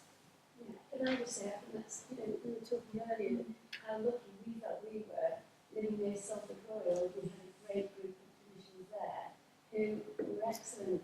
But comparing our story earlier, we feel very, sort of lucky that we lived where we lived, Yeah. the hospital where we lived, and the woman who treated Jack was on the wall and knew all about it. Yeah. So it's just a luck of the draw where, in some cases, where you are, Yeah. and then it's now about the condition. And as Dasha said, I think one of our big jobs is to keep awareness amongst clinicians high, Yeah. because I think that is something that does intermittently drop off. So. Because even among general neurologists, there will be a group of general neurologists who have very little experience with this, and that's talking about neurologists, not even general medical physicians. So it's a big job to increase people's awareness of what is admittedly a rare condition, but quite devastating. Can I just ask what constitutes an appropriate term of treatment with immunotherapy? Sorry, Matt. What constitutes an appropriate term of treatment, amount of time? Appropriate duration. With immunotherapy? That's a difficult question because there's no right answer, and it depends a little bit on patient response as well. So what we do understand is that some of these, so the FBDS particularly seems to be quite steroid responsive. So they're patients who have, and we're studying this now, looking at people's response to different types of treatment. And they're patients who have 20, 30, 40 seizures a day, and a week after starting steroids have none. And so you can see that that's quite an impressive response, almost too good to be true in some cases. But these patients can be on treatment for a period of time, and it's a bit of a balance between weaning them off these medications and trying to see when their risk of relapse is lower. So often what people like to do is sometimes have another treatment to suppress the immune system on board before trying to get off the steroids. In terms of what constitutes a length of treatment, it depends on how severely impacted the patient was in the beginning. And it's an ongoing discussion between the clinicians and the patients with what they both feel is safe and appropriate. So can I just add another question Yeah. to that? If you were being treated with corticosteroids, what would be the appropriate amount? Is it similar to a respiratory condition where you get 30 So usually when it's given in the intravenous form for 3 to 5 days, it can be up to 1 gram a day. And then it's usually a weight-based regime, roughly 1 milligram per kilogram up to about 60 milligrams. And then the duration of how long you take to taper it off varies. And this is another thing that we're trying to see whether we can provide some guidelines by studying large groups of patients. Are you looking at ways of reducing the steroid dosage quicker than it is now? We're probably err on the side of caution, and we probably say that reducing it quickly may potentially increase your chance of a relapse, and that in the broader scheme, yes, we'd like you to get off it, but in a safe way when we feel that you're probably less likely to relapse. So, I mean, but what the good dose of steroids and how long you treat people for is definitely something that needs a bit more work. Because at the moment it's it's driven by individual clinical practices and clinician preferences.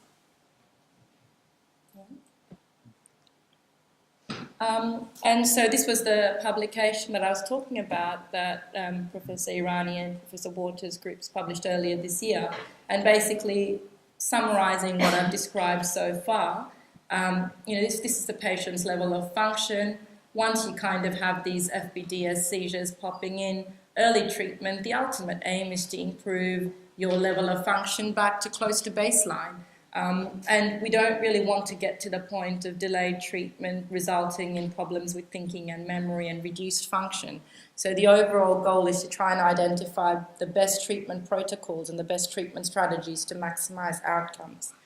The other type of thing that clinical research can help us with is understanding not only from a medical and objective point of view of how people present and how they respond to treatment and doses of treatment, but also what's really important and what flavours a patient's experience or what impacts most on their quality of life. And people mention things like problems with concentration, fatigue, insomnia, problems with relationships, and there's a very high coexistence of anxiety and depression and these symptoms that occur in patients who have had autoimmune encephalitis. And so it's on us to be mindful of addressing these common but also very disabling consequences, and not just focusing on symptoms and relieving seizures, but also focusing on what can flavour patients' experience of their recovery and their long-term outcomes. So now we're going to move a little bit away from the clinical translation, and Valentina is going to talk a little bit about how we can learn more about how these conditions occur or what causes these conditions from a science point of view. So our team is basically composed of clinicians and scientists, and during a standard day in clinic, we start our afternoon seeing the patients in clinic. So we are responsible for their clinical management and for treatment decisions, but patients are also asked to be involved in research. So we normally inform patients of the different projects we are doing in our lab, and some of these patients, some of you kindly agree to participate to our research. So the second part of the afternoon in our day in clinic is focused on collecting and storing the immune cells from the samples that you kindly donate to us. So in most of the cases, we ask for a blood test, for blood samples, because it's in blood samples that we normally can find immune cells and antibodies. But now we also started to look in other compartments of our body in which we can find immune cells and antibodies. For example, in some of the conditions we study, there is an association with tumors. So during the clinical management of patients, the tumor is removed during the treatment, and some patients agreed to donate the tumor sample for research purposes. And for example, this is the case of the ovarian teratoma, that in some cases can be associated to the NMDA receptor encephalitis. So we were lucky to have some of these samples available to study that were removed during the treatment of patients, and then patients agreed to donate to us. So this is a study from our group that was recently published, and we focus on the NMDA receptor encephalitis, studying basically trying to find out where the immune cells could produce the antibodies involved in the disease. So it's a study focused on basically the possible causes of the disease. And interestingly, we found out that we could find antibodies responsible of the disease not only in the blood, so in the serum, but also in other compartments. For example, in the sample taken from the tumor, and also in the cerebrospinal fluid. So let's have a quick look at where we can find the immune cells that are involved in the conditions we study. So they're normally produced in the bone marrow, then they enter the blood, they enter the circulation, and they normally recirculate between blood and germinal centers that are present in our lymph nodes. Germinal centers are very important in the life of an immune cells, because it's where immune cells interact with each other, and this is important for them to get activated and produce more antibodies. So once they go into the germinal center, they interact with themselves, they get activated, and then they re-enter the circulation, become more mature, we say mature enough to produce specific antibodies that then we can find in some of the conditions we study. They normally then, during their life, re-enter the bone marrow, where they can live longer and produce antibodies for a long time. So let's have a look back on the study we conducted on an NMDA receptor encephalitis. So thanks for your participation to the study. We were able to study the actual tumor sample under the microscope. We were also able to get some blood samples in which we could detect antibodies and the immune cells. And what we are doing now is also trying to study the immune cells that can be present in the lymph nodes. In particular, in these studies we are conducting now, we are trying to better understand the behavior of these of the immune cells in the lymph node that we have in the neck, because we think they are responsible for the drainage of the immune cells from the brain, and they are also accessible. And so the research now is focusing on detecting antibodies from different compartments, including also the lymph nodes. So getting back to how it's important for your participation to our research, it's important that you agree to participate also in this study regarding lymph nodes through a technique called fine needle aspiration. It's an ultrasound guided technique that normally a radiologist help us to do it, and this allows us to then have samples in which we can study the immune cells and the antibodies present. But as you could see from the study, we also studied immune cells and antibodies present in the cerebrospinal fluid, and this thanks again to you through a technique called lumbar puncture that you kindly agree to do. And what we are going to do now is to try to study cells also from another compartment, which is the bone marrow. As you could see earlier, the immune cells can be found also there, and in particular, we can find immune cells that actually produce antibodies for a long time. So this is a study we are going to start very soon. So, as you could see, your participation to our studies is very, very important. It's crucial for us to continue to do our projects. In particular, our research has contributed to better understand the clinical features, and this allows us to do a better diagnosis. But also, it was important for us to define better guidelines for treatment and improve the patient's outcome. Also, it was very important in the terms of patients' quality of life. And finally, as you could see from the study I show you, it's very important, your participation, also to understand the causes of the disease. And this is important because it allows us to try to develop more specific treatment. Thank you.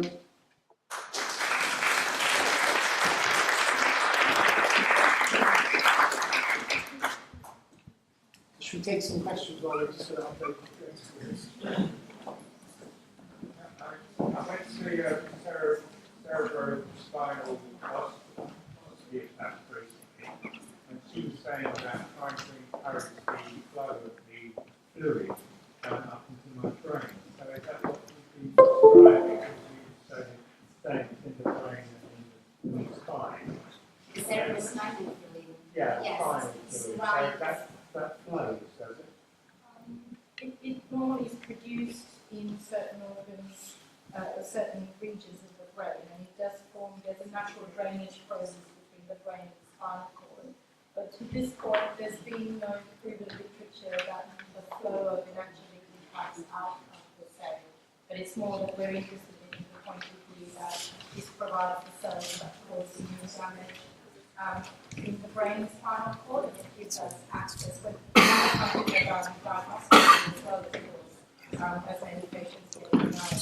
So accessing the fluid allows us to understand more about the cell.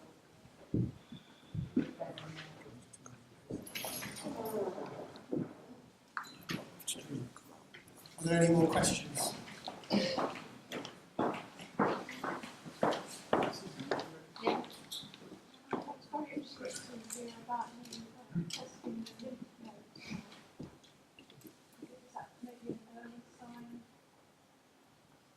Why the testing lymph nodes? Because as you could see from the picture I show, the immune cells that we study, they're not just present in blood. We can find them also in lymph nodes, in which there is a region called germinal center, in which we know that immune cells both interact and then they get activated and produce more antibodies. You were talking about draining the brain. Yeah, it's, I mean, we think that the lymph nodes in the neck are the one that probably gets the immune cells, the first to get the immune cells that comes from the brain for an anatomic reason. Yes. It was just that you said how you've been involved in research in this type of important. How did you sign up to be involved? Obviously, it's quite happy. Or is this bit like too late and you're down the line? You can contact, we can contact you, or you can contact us, and we'll give information to emails and so on, so you can always volunteer. Okay, great. Thank you. That's really, really nice. So much discussion, and there'll be time for further discussion a little bit later this afternoon. So I'd just like to welcome Francesca. Francesca's son had autoimmune encephalitis, and she's been really, really unbelievably proactive in trying to help people understand more about this area. So she's going to talk a little bit about that. So thank you. That's it. Okay. And how do I change between slides? Just down. Okay. Wonderful. It's really an honor to be here and meet so many of you who have been through the same struggle that we have. Dr. Irani asked that I take a few moments to talk about our story and a little bit about the fundraising that we've been doing into autoimmune encephalitis. So my son, Caston, is 7 years old, and he's currently in recovery. And he was struck down with autoimmune encephalitis earlier this year. Before the illness, he was a completely fit and well and bright and happy young boy. And that's actually, the photo there is a picture of him on the water at Hever Castle, which is close to our home. So he loved his outdoor activities. He's a very active little guy. Then, as I mentioned, in March of this year, he came down with what seemed like a harmless virus. He had a fever for a few days, and then he seemed fine. In fact, we spent the Thursday after his 2 days of fever going to a trampoline park, which he had fun, and he was jumping around with his friends. And then suddenly we came home that afternoon. He sat down for dinner, and he started having a massive seizure and fell from his chair during dinner and went into respiratory arrest in my arms, which was obviously terrifying. I gave him rescue breathing, had 999 on the phone, was able to bring him out. The ambulance came, and then unfortunately he had a massive seizure in the ambulance on the way to our local hospital and went into full respiratory arrest and had to be intubated and put onto a ventilator. So then 4 days post contracting this mystery illness, that's a picture of him at Evelina Hospital. And thankfully, we were under the care of some incredibly terrific doctors there, Dr. Ming Lim and Susan Byrne, who were working, I think, liaising with Dr. Irani as well. And he started immunotherapy within 6 days of his admission to hospital. And he's actually doing quite well today. He's gone back now to mainstream school. So we're incredibly grateful for the care that we received. And now that we've returned back home and life has returned somewhat to normalcy, despite the behavioral issues that we sometimes have, it feels surreal to cast our minds back to how it felt during those early acute stages of his illness.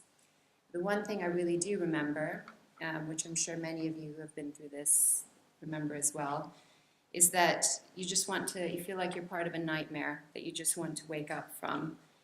But you can't wake up from that nightmare. It's your new normal. And it's just that horrible realization that you're not going to wake up. And as my husband said to me one particularly low day in April, the only way out is through. So whilst we were in it, I kept coming back to the question, how do we take back our power? How do we turn this into something good that means something and that will help other people? And I should also mention that during this time, we were going through counseling with our youngest son for the post-traumatic stress that he had experienced as part of seeing all of this. and it became incredibly clear to me that I needed to be an example for him. If he saw me defeated, then he would take that pattern of behavior forward through his own life. So it was important that I teach him that we don't just lay down in defeat when we're faced with adversity. We have to pick up whatever mangled tools we have and carry on. So I know you might recognize this young man, and obviously it's not related to autoimmune encephalitis, but he is someone who had colorectal cancer.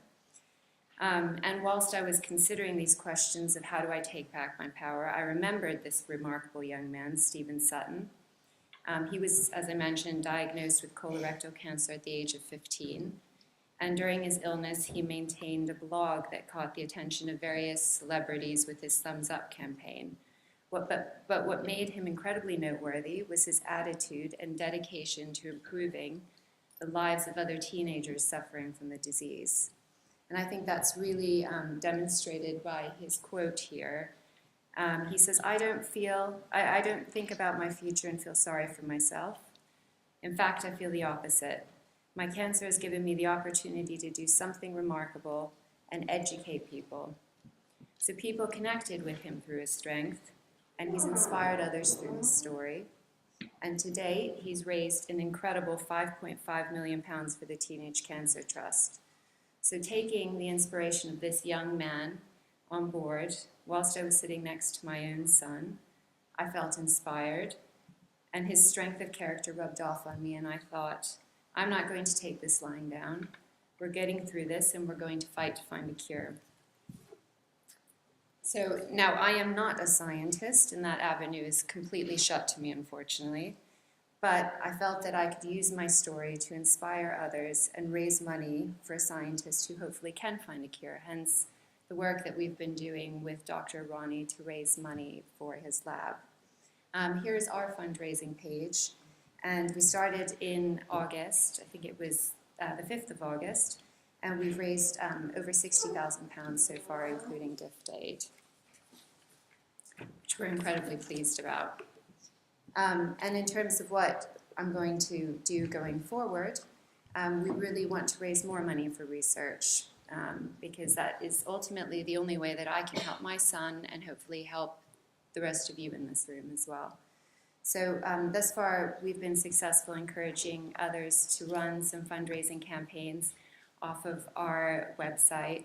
And we're also planning on hosting a gala in London. Those are just a few of the examples of the things that we've done. So my husband did the Tough Mudder. I had a friend run a yoga class. My NCT friends did a 1-mile challenge. I had a neighbor do a half marathon. And again, it's just about getting out to the community, asking them to help.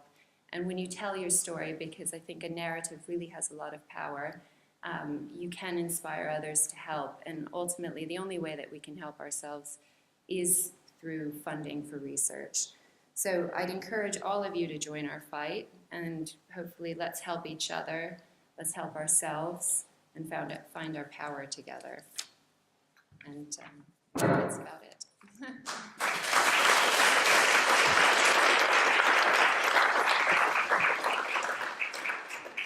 And obviously, if you'd like to get in touch with me about setting up a fundraiser on our page, be incredibly grateful. But I also encourage you to set up your own and to talk to Dr. Ronnie about what you potentially could do to help him with his research.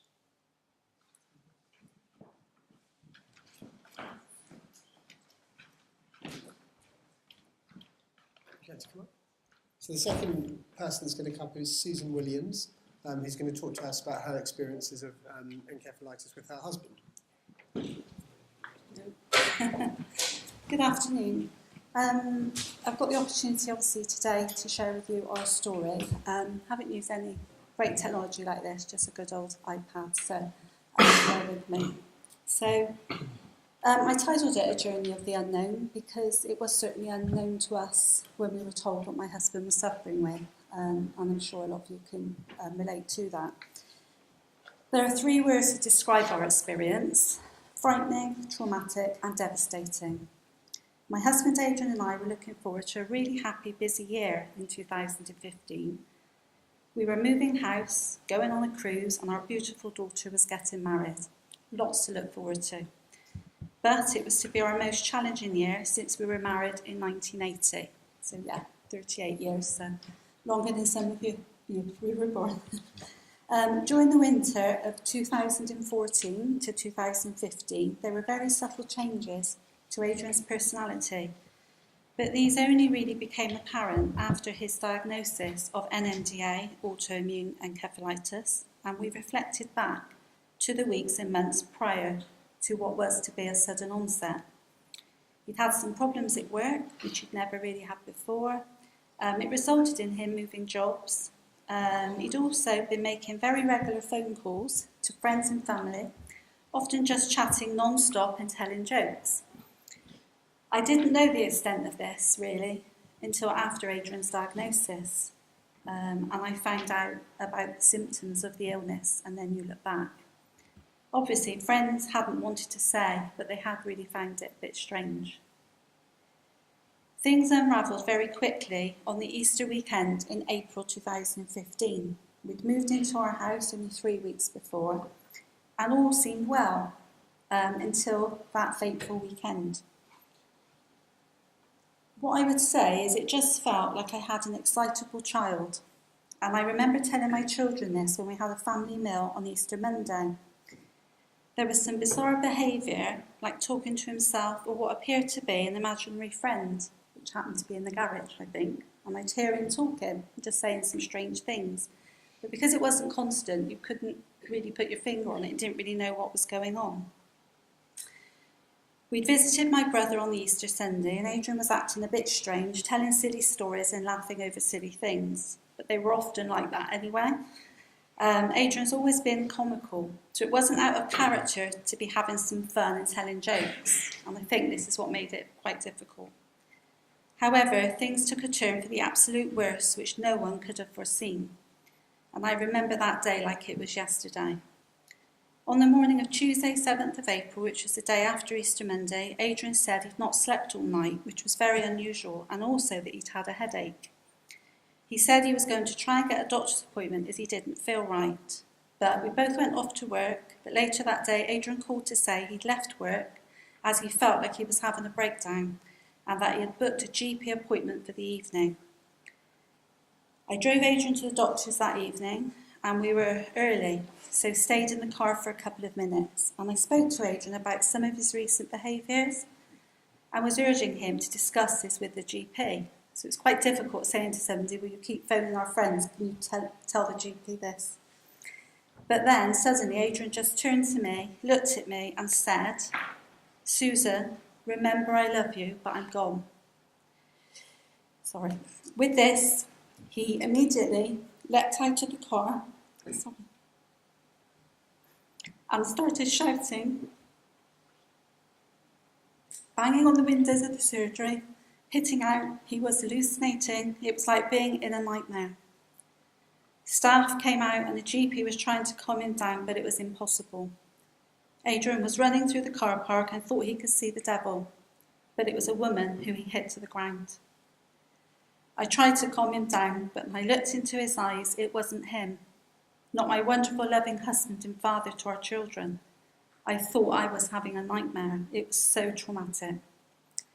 The police were called and Adrian was arrested and sectioned under the Mental Health Act. As you can imagine, we were in total shock and we really did not know what was going on. After being detained at a local police station, Adrian was admitted to Callington Road Mental Health Hospital in Bristol, where we live, where he remained for 12 days. During this time, he deteriorated to a catatonic state, not able to speak, not eating, dehydrated. All of Adrian's autonomic functions were failing. His treatment there was poor, to say the least, with only being seen on one occasion by a consultant. The staff really did not seem to know what to do, and we were just told constantly that it was potentially the sudden onset of bipolar, and for us not to be concerned about this catatonic state, which was actually a new word to us, and that he would just continue to be assessed. There was literally nothing we could do. We had no experience of mental health illness and we were in the hands of what we thought were the experts, but unfortunately this was not the case. After 12 days and with a severe deterioration in Adrian's general health, the staff eventually called for emergency medical help and Adrian was admitted to the Bristol Royal Infirmary. At first, doctors thought he was suffering from neuroleptic malignant syndrome, but Adrian was remaining unresponsive and therefore within 24 hours was admitted to intensive care. This was just over 2 weeks after that episode at the GP surgery. You can imagine how frightening this was for myself and my family. How has this happened? What's wrong with him? So many questions, and we still didn't know what was wrong. Tests were undertaken, including the lumbar puncture and MRI. Adrian's neurologist, who was then appointed, Dr. Luke Bonetto, told us that the lumbar puncture had shown abnormalities and that with all the symptoms of the last 2 weeks, he suspected NMDA autoimmune encephalitis. I remember asking him to write it down, as I'd never heard of it. He explained about the illness and specifically how rare and relatively unknown it is, but that it can be treated, but it was impossible to discuss timescales, because obviously with a daughter getting married, we were worried. He was moved to Southmead Hospital Intensive Care Unit, because that's where the neuro unit is in Bristol. We were informed confirmation of the diagnosis would take a while, as blood and CSF samples need to be sent to Oxford for testing, but despite this, treatment was started straight away. It was later confirmed by Oxford that the tests were positive. Adrian was started on steroid treatment and then had IVIG and plasma exchange over the following days and weeks. However, there was little change. I was so concerned at lack of progress and really needed help to understand the illness more. I contacted the Encephalitis Society, who were of great support. I needed to obtain information as I didn't know which way to turn. With this disease being so rare, I needed help to understand and cope with the situation I found myself in. With very little change, Adrian then had a drug called cyclophosphamide for 3 months and further plasma exchange. Eventually, the day before Adrian's 58th birthday in October, he made eye contact with us. He was still unable to speak, but we could tell that he knew us, as his eyes showed this. Adrian remained in ICU for 9 months. The symptoms during this time were horrendous. Agitated, hallucinations, autonomic problems, shaking, the list just goes on. Having to have staff 2 to 1, at times for his own safety. At times having to sleep on a mattress on the floor for his own safety. Eventually, with very slow progress, but there was some, Adrian moved to a neuro ward where he remained for a further 11 months. Treatment continued, steroids and immunosuppressants. During this time, Adrian had frequent urine infections and chest infections. Progress remained slow with many setbacks.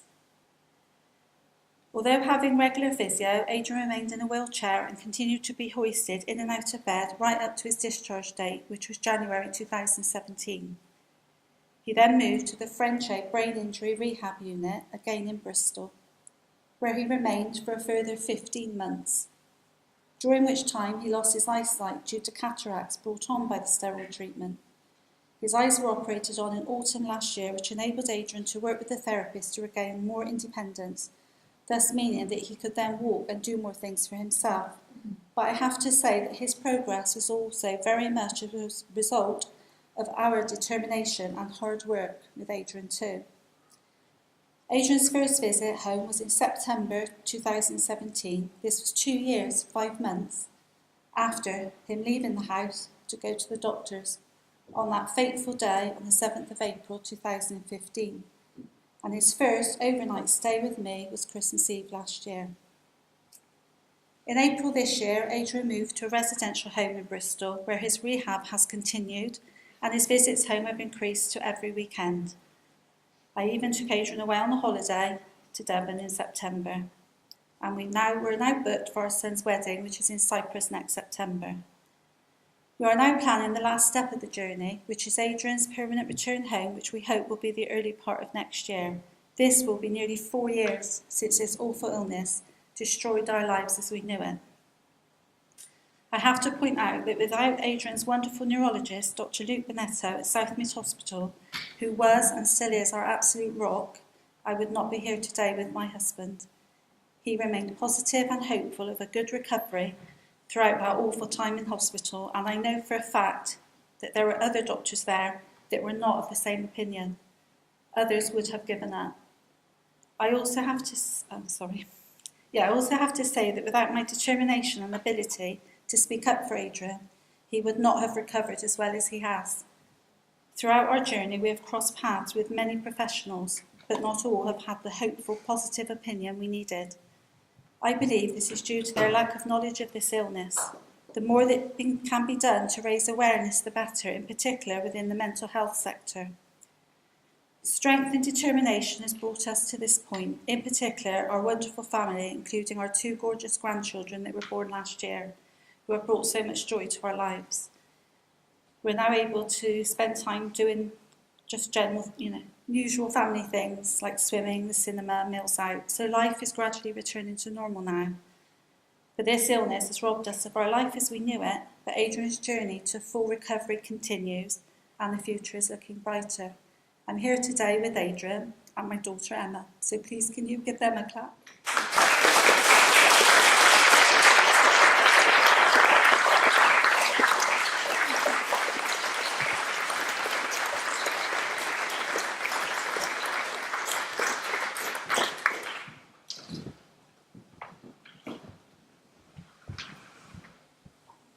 So thank you, Susan, and thank you, Francesca, for such brave and vivid descriptions of these illnesses. And we all agree that I think it taught us many things. I think it's taught us that the onset can be really quite traumatic and really sometimes completely horrific for the people that are involved. I think it's also taught us that there is hope. Patients do get better with these conditions, and that's obviously a very positive thing to take away and something that you seem to have taken away from those especially your last few meetings, it sounds like. And I think for all of us here, just to hear it from the both of you in that way is very touching, and always it's very different even for us who sit in clinic regularly to hear it in this way. So it's very heartfelt. So we're all very grateful for you to. It's very brave to stand up and do that. Thank you.